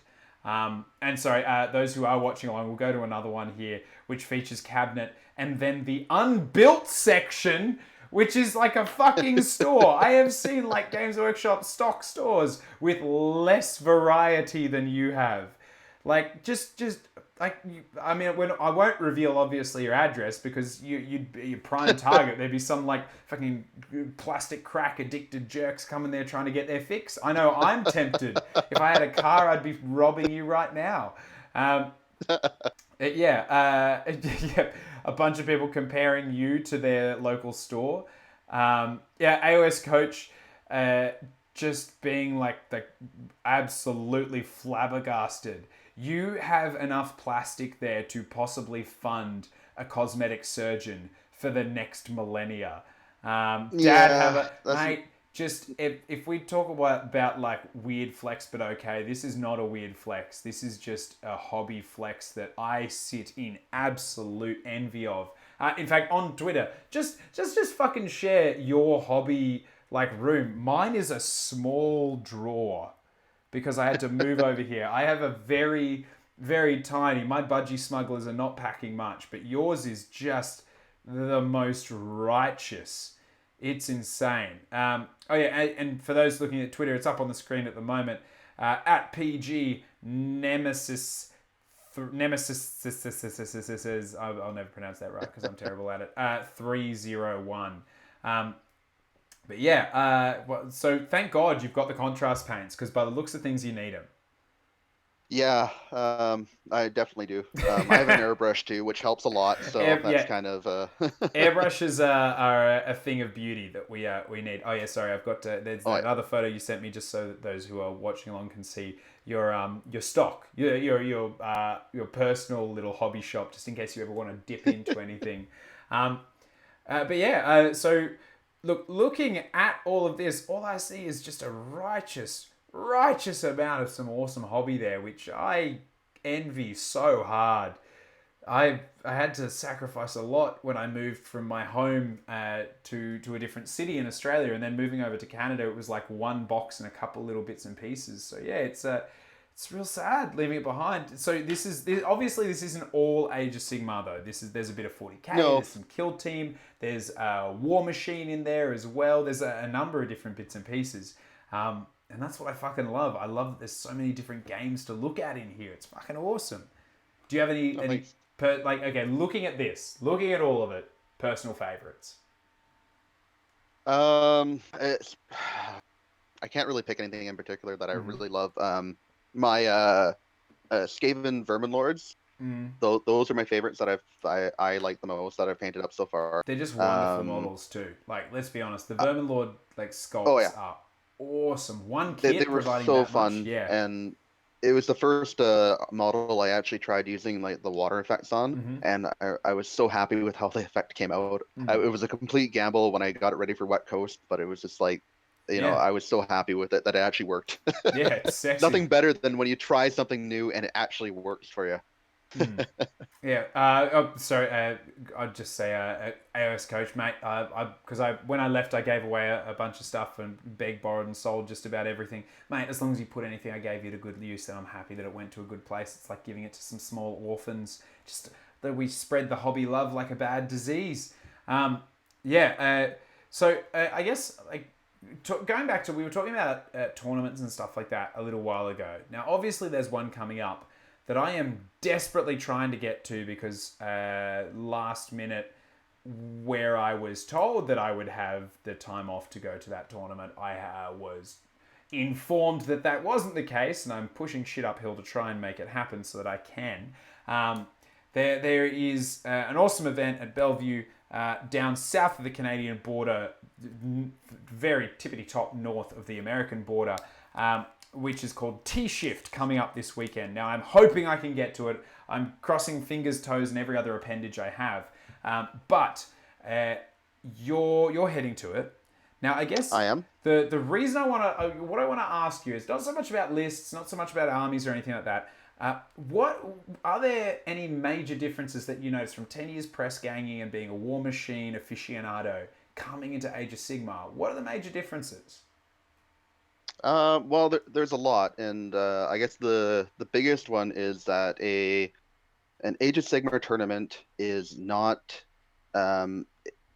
it's designed by the players, Mm-hmm. right? Yeah. Whereas a War Machine tournament is designed by Privateer Press. Yeah. So there's a lot of interpretations, and I hate to say it, but there's some game imbalances Mm-hmm. which are not necessarily the best for a competitive No, scene. I think It, that's a it, completely fair. Like, I very much am a big fan of. There's a couple of blokes in Australia who I think put it very well, where they're like, if you want perfect balance, play chess, and I'm like, oh that's yeah, probably a fair argument to make. So yeah, you know, sorry, but War Machine is, like you said earlier, War Machine is designed around being a competitive tournament based game, right? it is. Yeah. And there's like, the narrative side of it is like completely, if you want to play like narrative, very few people actually do it Mm-hmm. in War Machine. Yeah. If you can do like the massive open war battles, which are like, Mm. 6-hour games if you want, and you're playing on Yeah. a Yeah. 8-foot table, but But like you'll unlikely never to play that see. in a Like, tournament, right? it's effectively, it's kind of like competitive esports or stuff like that. Like, Yes. you know what? I tried to play League of Legends and I couldn't handle the abuse. I am clear, but then I gave the Blizzard version a go. Heroes of the Storm, still some abuse, but less. Yeah. And I was like, this is the place for me. Not quite as There you angry and aggressive. go. So yeah, but definitely, I think I would see that 100%. I think Age of Sigmar, it's impossible to get perfect balance in a game like Age of Sigmar, Yeah. because that's not the goal, and I don't think it should be either. I'm not saying that No. should be the goal. I like that the meta changes. I like that the armies we see at the top seem to rotate, and yes, largely we see the most recent armies dominating up there. But that keeps things fresh. It keeps them alive. Well, that was Yeah. one of the issues with War Machine now is that when I go to look back at the current meta in War Machine, Hmm. it seems to be there's no, aside from the actual physical difference in the models, Mm-hmm. the armies seem to play very similar to each other. Yeah. Right. Yeah. Like it doesn't, like one faction doesn't seem terribly different from another faction. Hmm. As much as it used to. It still is, but it's It's not there, quite. but largely they're Whereas quite similar. Age of Sigmar, I find that you're playing Nurgle, that's going Hmm. to play completely different from Stormcast, which is going to play different from Daughters of Cain, which is going to play different from Slanesh. Yeah. You know, there's very few armies that play exactly the same as each other, right? There's always some really cool mechanic which makes the army its own. And as someone who doesn't play any of those armies as well, the thing that primarily playing Dispossessed, right? I look at the armies that are doing well and I ask myself, how do I beat them? And I don't want to toot my own horn and be but I do okay at events. I do all right at tournaments. I've done very well at some against some very, very talented players as well. And ultimately, that's because for myself, I don't sit there and then I never consider my army to be bottom tier. I ask myself how my army beats that. And I see a lot of people playing Dispossessed who actively say that our army is garbage, right? They're like, the army's garbage. Like, that's not the case. What it is you keep running big hordes of units and you're not actually, because you see a discount or whatnot, whereas if you were to look at it differently, you'd be like, okay, well, maybe if I reduce and go lots of smaller size armies, I'd have some screening, I'd have units to leave on objectives, I could put pressure different places. Hammerers are super fucking powerful in 10s. If I put them in 20s, I'm wasting their use. I think that for basically the point that I'm making is that I think that while it is 100% fair to be like Age of Sigmar is not balanced, there is a huge scope for asking yourself, how does my army do well inside of what's powerful at the moment? Which is why I like it. And people pointing out that even chess isn't perfectly balanced because white always goes first. And it's 50-50 as to whether you end up with white or black. See, it's not that Age of Sigmar is not perfectly balanced, but it's still balanced enough. I know a lot of people, they get upset with like some really competitive armies, which like when FEC was doing really well, and that they just, I think a lot of the frustration came from that people didn't want to think of a new way to beat them. Yeah. I think there's always the way you can win at the game, and you just have to actually find a way to do it, and it may require you to play differently from what you normally have been playing like, right? Exactly. You've got to find what puts it in the place for you to be in the winner's circle. Now, that's not always going to work, but if you're not playing towards it, you don't get to say that they're not competitive. But to be fair, not all armies are made equal, and that is a very fair statement to make, I think. Yeah, and it's just a matter of figuring out how to pilot your own army, right? Exactly, yeah. Demcast pointing out that even if I can't make it, if I can make it, I'll probably be chatting on the pipes covering the event. But if I can't, you will be able to watch the whole thing on the Dimensional Cascade Twitch. They're going to be streaming the top table, I believe, which will be fucking awesome to watch. I will probably, if I am forced to work, I'll probably just have it on my phone watching it, which will be good. But yeah, Lugnuts to Mad, after last episode, bought the brute scent to smell like your army, and I am fucking stoked. That is just great news. No, I'm so great. Cool Bunny might be devastated, but that is great. Yes, you own the smell. That's awesome. But yeah, I'm down with it. So we're talking about smells. Rat poop smells, apparently. So yeah, Demcast saying that the top table streamed will be a dank hold table streaming your dank hold, which I'm very excited to see. Hopefully in person though. I'm not giving up just yet. There's a little ray of sunshine that might work out. But I'm hoping. But apparently, Lugnuts is a little bit grumpy. Cool Bunny, I know you're in the chat there. Apparently, it wasn't $12, so you must have got it at a discount. Oh shit!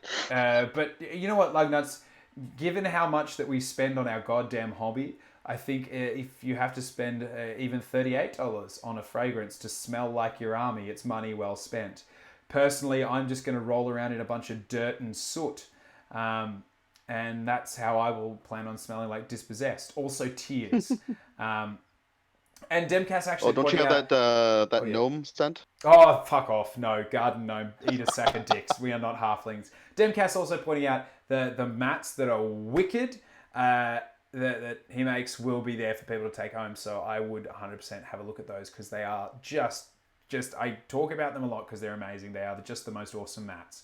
But yeah, I'm actually buying one. oh yeah, okay, there you go. Yeah, you play on them once, and you're just like, it's like wiping your ass with 3-ply toilet paper. It's real hard to go back to 1-ply after. And Ricky, Demcast, if you want to use that as your slogan, that's fine. Because I think that's quite honestly the truth of it. So yeah, so I guess the oh gosh, sorry, I keep getting distracted by all the different things. So looking at the event and stuff like that, how are you thinking? How are you thinking you're going to go this weekend? How are you feeling? So you've switched it up. You've abandoned your rats for the Stormcast. Yeah, I was really looking forward to it, and then I saw that they changed it so that the scenarios are now set, Mm-hmm. Yep, which and is I'm awesome. playing Stormcast, and they have total commitment in there.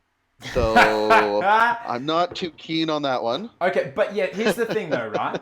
If and it's like, you know, all those old school like 2000s movies where the best team gets disqualified, so the plucky underdogs play them in like a backstreets version because they're like, it doesn't count unless I beat the best.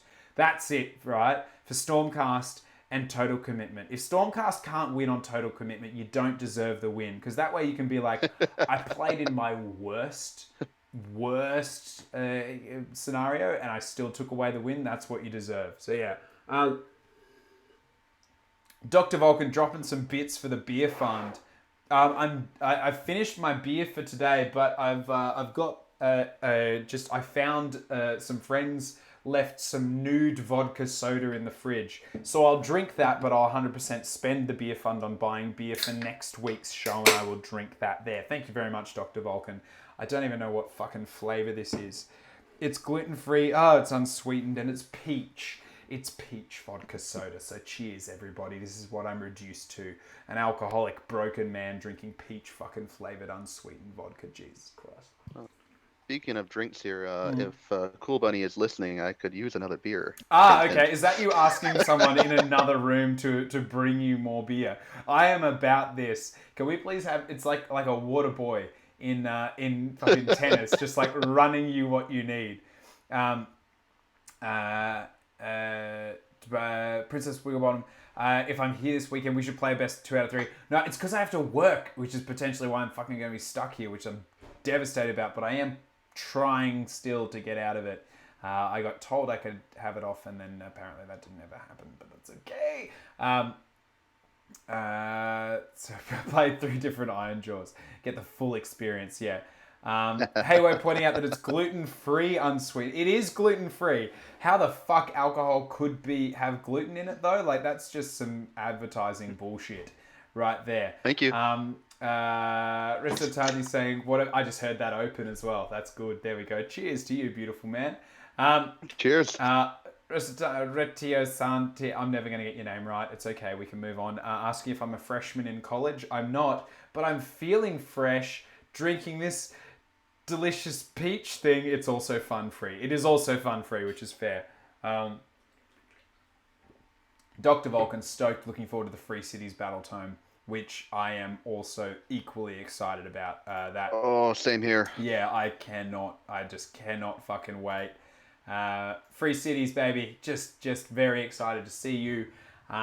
And all your puffy sleeves and big mustaches and beards and weird rules. I don't even need it to be competitive battle tome. I am just going to have a shit ton of fun with it, basically. That's all I goddamn want. Are you expecting anything from them, or are you just kind of hoping for... I really, really, really hope they do something good to Wanderers. Yeah, right, yeah. Well, I mean, you've painted the general, so I guess you need to paint the rest now, so you want it to be good, and right? I'm working on everything else right now, so... Mm-hmm. I know there's at least one Australian, Mr. Matthew Gammy, who will be very stoked to hear that. He's been a Wanderers player from back in Warhammer Fantasy, had a beautiful autumn-themed Wood Elves army, and is a bit of a Wanderers aficionado, so he'll be quite stoked. But yeah, Dad Hammer's stoked to see Free Cities armies go from 18 to 1, which is kind of cool, yeah. It'll be nice to see them actually like get into a good place, which I think is the same. Dr. Vulcan pointing out you've got 5 steam tanks and can't wait to see that as a legal list. Yeah, apparently steam tanks are going to be battle line. That's not fact. That's just hearsay, but it seems like quite confident hearsay, so that's kind of reliable apparently. Lugnuts to Mad is furious though. Now, given the name, what do you think Lugnuts to Mad is furious about, Darren? He really wants Dispossessed to have his own book. No, incorrect. But you are you're not too far from. Just mostly disappointed that we're excited about the wrong book. Lugnuts would prefer us to be excited about the Uruk Warclans book, which fair. I guess I am actually kind of excited about this because I'm excited for Greenskins to take their place. The big Greenskins, rather. Demcast, I don't want to upset or trigger you for not talking good about Gloomspite. They're beautiful. I'm kind of excited to see it too. Dad Hammer's basically saying that you're stoked for every faction that's going to be a part because you own them all, which is good. I'm kind of keen for Uruk Warclans, only just to see. I think one of the most interesting things for me in Greenskins is their society. I think it's great. And I can't wait to learn more about that personally. It's the same reason I'm excited, to be honest, for the Free Cities one is to learn more. It builds more world. Do you, like Skaven did that, right, Darren? Like, do you read much of the fiction? Sure. I didn't read too much of it yet. I have like every book that's been released so far. Yeah, so it's for really those hard who to are keep up on paying that. attention, like down the bottom of your hobby room is just every single damn book. But yeah, I for me, I just can't wait to see a little bit more world, I guess. That's what I'm keen for. I'm very happy to see every army start to get a book. Mm-hmm. I think that will help out with a lot of any game imbalances, and it'll make things a lot better in general. Yeah, fair. And I think that's a big part as well, is that it's going to do things. I'm going to dive on both of them. I don't even have any Greenskins, but to be honest, I want to know about the Warclans. What I'm really excited about is I can't wait to see all the ogres get some love. I've got an ogre army back in Australia that I need to get over here. I just think we keep saying that it's the golden age of war dollies. There's a couple of little pockets in Australia, and we always talk about golden age of war dollies, and I legitimately can't disagree, right? Like, with Warcry's coming out, now it's not particularly for me from what I've seen. However, I fucking love it. I think it looks great. I think like the Iron Golems look like for 70 points for 10 wounds with a 4-up rerollable save. They're going to be in a lot of Slaves to Darkness armies just to sit on objectives. The Untamed Beats, 70 points for 10 wounds that move 6 inches before the game. That's fucking awesome chaff. I reckon we'll see those. And I reckon I'm just super stoked for all the different things that we're going to see come out. It's the golden age, right? Like, what are you most excited for coming out in the next little while, Darren? Oh, sorry, you cut out the last part. I was saying, what are you the most excited for in the next little part? Like, what tickles your little plums and gets you happy for what the next release is? Every time they release a new model or a new book or a new faction, whatever it is, that is like, I can't help myself but like want to buy it. Well, if your hobby room is a sign of anything, that is 100% fair. Yeah, I look. We know that's the fact. That's the truth. You are a man who sees a pretty war dolly and when it goes, I would like to possess that pretty war dolly. Games Workshop has done such a good job so far of actually producing really good quality models that are really aesthetically pleasing and they have cool rules associated with them as well, and it just makes me want to buy it. It's like I can't help myself. It's like I am exactly the same. Like, Warcry for me, it didn't tickle my plums. However, still want to buy it. Didn't necessarily like watching the gameplay. I was like, it's a little bit not for me. However, I'll get it. I'll still do it. So yeah, I'm right there. AoS coach saying it'll be easier if I just come back. Okay, yep. Fair, right? Well, we could just do that, I guess. I might actually, like, spoilers, might actually be coming back for an event at some time in the next short little while, so we'll see. But yeah, there's a lot of people disappointed that I'm not talking shit about Gears. In fact, no, I think I just started some shit in the chat where people are just raging about it. But yeah, someone thinking that you need hypnotherapy, which would be all right. But yeah, I might even be stepping into a Warcry campaign. It's just for the Yeah. funsies. Like, it could be good. I really want to play Warcry. I actually like it. I just can't find the time to play it right now, That's unfortunately, if I want to actually. for me. I'm like, look, it would then take up Age of Sigmar time. The other thing Yeah. I'm also like is like they haven't released the warband that I like yet. I actually think it would have been cool if Warcry just released as one big thing, so everyone could Yes, start at the yes. same time. But we'll see. We'll see. Well, no, they got the pre-order for the next 3 warbands coming out for next week, right? So Yeah, it's not that but bad, then but there's other ones that they haven't even set, like yeah, Scions of the Flame. So I'm like, well, do I want to yeah, buy a warband yet? Maybe I'll see them and I'll be like, they're the one that I want. Gracia Rob at the moment, Bird Person's warband is the one that's getting me. So yeah, yeah. I like those ones too. yeah, they just look great. But yeah, I'm keen to see. But yeah, Scions of the Flame, like, what are they? We don't know. They could be anything. They could even just be a bunch of living flames who've like burnt off their eyes or some shit. I'd be about that. But yeah, I'm liking it. I think we're in a lovely time for War Dollies. I'm very excited about it.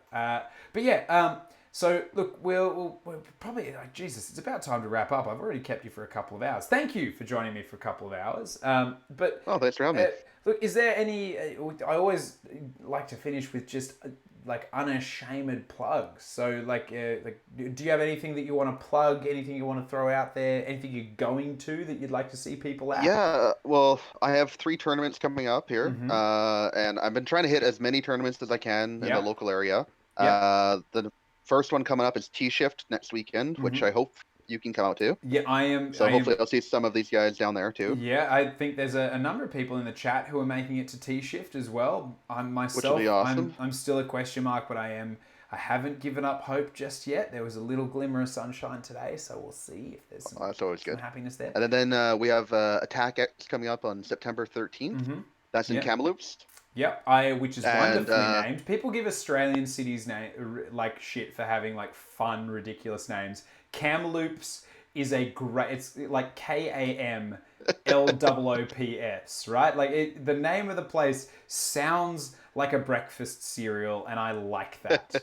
I don't have any problems with that whatsoever. So Well, yeah. I think Andy's running that tournament Yeah. for their AoS, and the actual convention is run by my buddy Nate. He's done this for years. I used to run the War Machine out of there. This is where I held my largest War Machine tournament. I think I had 120 players for War Machine, Wow. Okay. Yeah. which was That's awesome. righteous. Yep. Yeah. Yeah. And I've loved going there. It's an awesome place to hang out, and like he rents out the entire student facility building at Holy the shit. TRU, the university up there. And this year, he's actually even got it set up so you can get food delivered to your gaming table.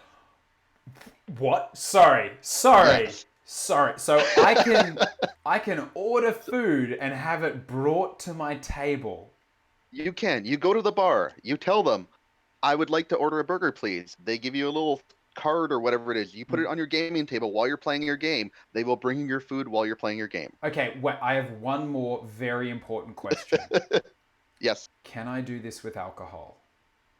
I don't think they'll deliver the alcohol. Damn but it! You can bring your alcohol in there. See, that's the one thing that what I dream of, and I'm sure there's an event out there. And if you're in the chat and you know of it, please at me on Twitter or something like that. I want to find an event where someone walks around and I can just give an order to someone, go back to the game, and then a beer will just fucking appear at my table. Food appearing at my table is a very close second to my desires.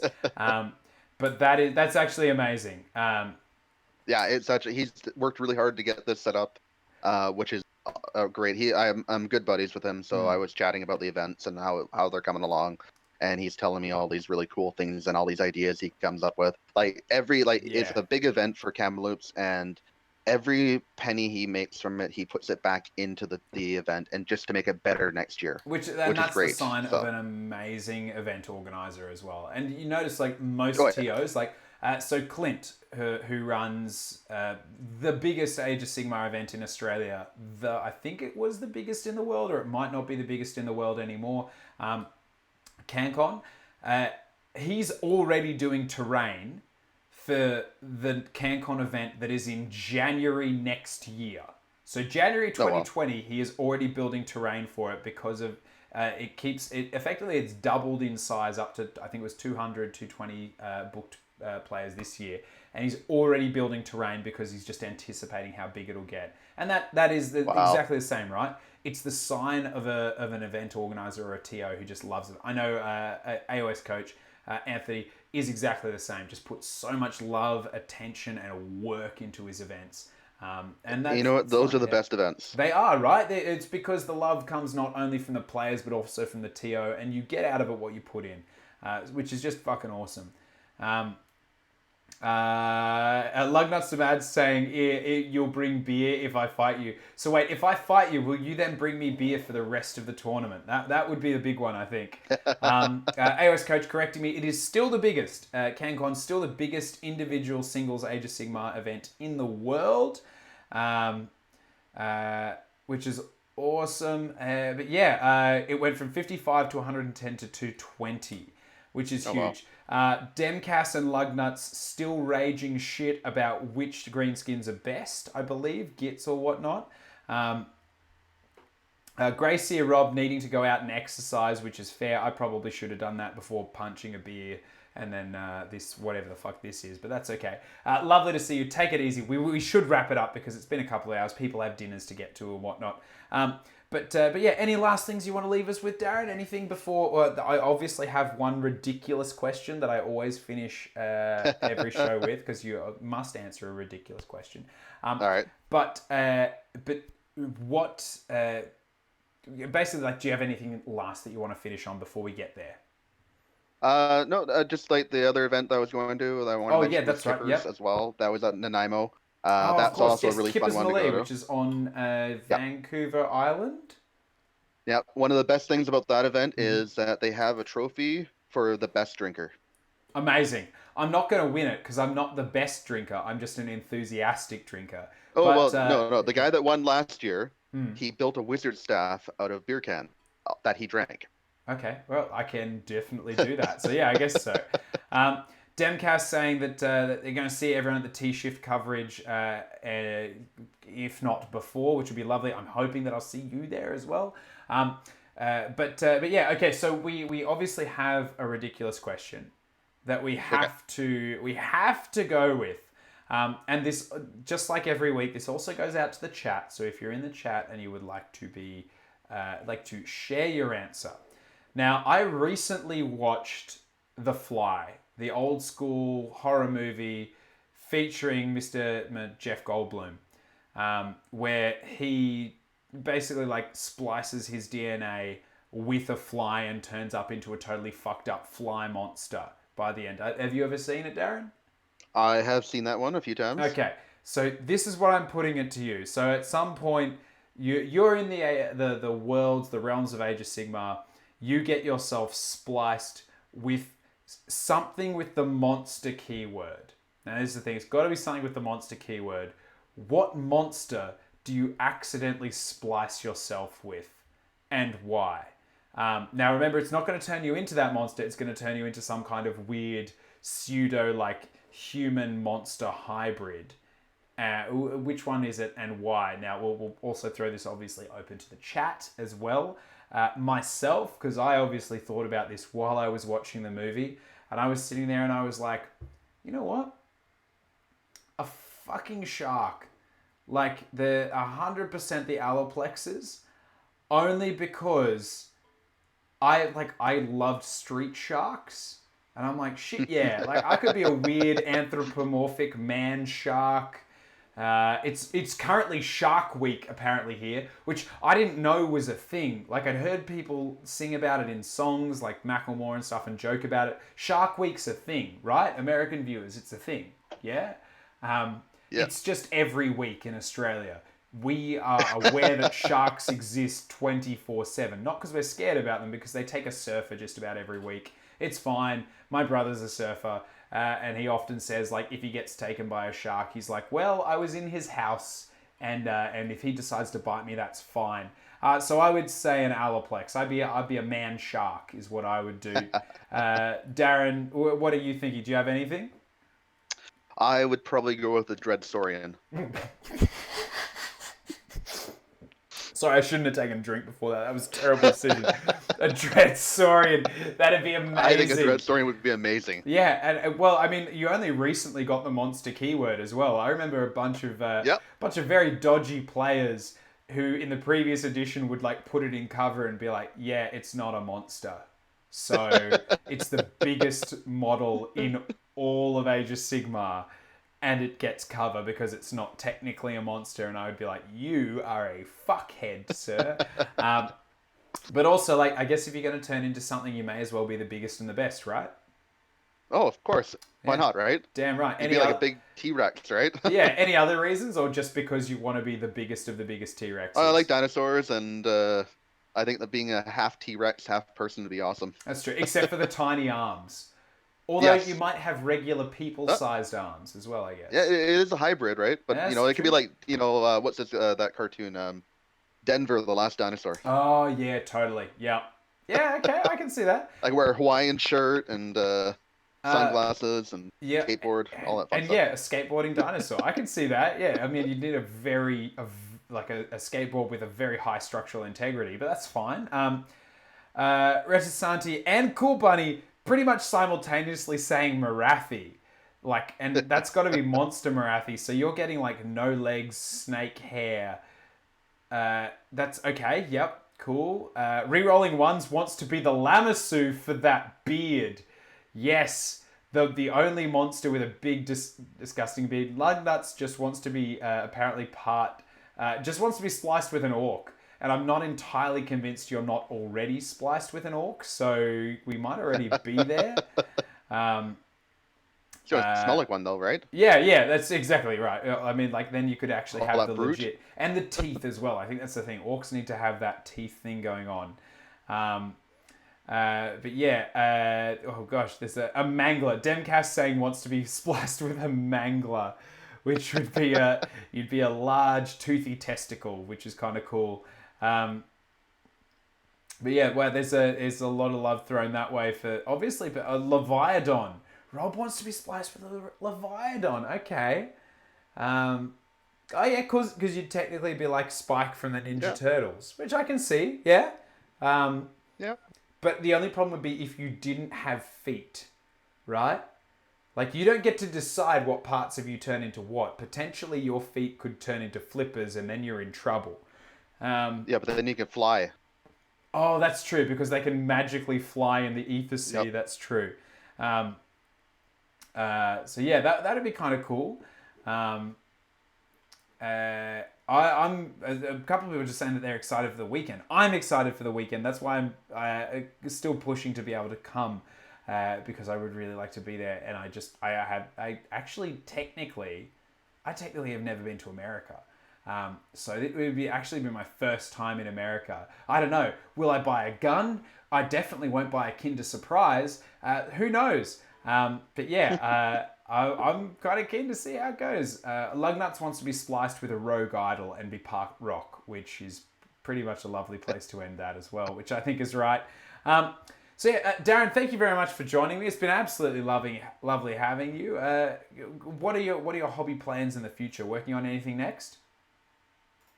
Well, I really want to see what that Age of Sigmar or the Cities of Sigmar book's going to be like, and I'm probably going to go with my Wanderers from there. Yeah. I might just continue working on painting up my Stormcast and getting them fully done up. Yep, Unfortunately, I'm going to be very lame and not have a fully painted army for T-Shift. That's right, but I guess but the thing is, I don't actually have a problem with people who don't get their armies fully painted for events. It's that there are people who don't ever plan on getting their armies painted for events. And I think that's the difference. I don't mind if an army's not finished. It's when I know that someone's going to get there eventually. I'm like, fuck yeah, okay, cool. But when we don't have any form of painting stuff at all, I think that no one ever needs to work towards it. So some people will just have that grey plastic army for the rest of their life. And that's a shame, because I was very much like that until I started having to paint. And then I realized how much I actually kind of enjoyed it. So I like things that encourage people to paint. Oh, for sure. Well, like Wet Coast, I painted up my entire Skaven army from the day the book dropped to the event, which was basically 6 weeks. 120 models, up to, I like to think, a decent tabletop quality. Yeah, I would not have known that it was a push job to get them done, personally. Like, they look delicious. No, thank you. I think that's it. I'm there. I'd personally like just to get there and be able to just see everyone's hobby, because that's one of my favorite things as well. I actually remember an event in Brisbane. Which is for those who don't know, it's on the east coast of Australia. It's a few hours north of Sydney, an hour and a half north by plane, but like an 8-hour, 12-hour drive. I remember going to this event and walking past the Stormcast army and being like, oh yeah, that's a really cool Hammers of Sigmar painted army. And someone stopped me and was like, it's all non-metallic metal. I went, no, fuck off, bullshit. And then like looked closely. The army didn't really have any conversions or whatnot, but it was such lovely non-metallic metal that as I walked past it, I just assumed it was a regular Stormcast army. Oh, wow. And yeah, I think that's like, those little moments are my favorite things about tournaments, or like seeing someone's awesome conversion, or a ridiculous list like the Eldritch Council list that was at Wet Coast. Like I love that stuff. So yeah, I think that's what I'm really hoping I can make work so that I can get to this one. Worst case scenario, it'll be the next. Thank you very much for joining me. It's been a pleasure having you. Yeah. All right. See you, mate. Take it easy. I guess, cheers. I feel bad cheersing you with such a pathetic drink. So I'll put it down. You know what I'm going to do? What I'm going to do is I'm going to add some of this to the beer bottle so that I can cheers you with a reasonable beer bottle to say thank you for joining me. I think that's the better way to do it. All right, there we go. Cheers, Darren. Been lovely to have you. All right, cheers, dude. Thanks for having me. Thank you. So I'll have a cheeky little sip of this one just before we do it. That was that was a bit rough. That was straight up just that was beer mixed with weird peach nude gluten-free fucking sugar-free vodka. That was not a good choice. But for those of you who have joined us, thank you so much for having you. It's been wonderful seeing you today. Have a lovely evening. And yeah, thank you. It's been lovely seeing you here, and I guess we'll see you all this time next week if I don't see you over the weekend. So yeah, cheers. Have a good one, and never drink this ever again. Cheers.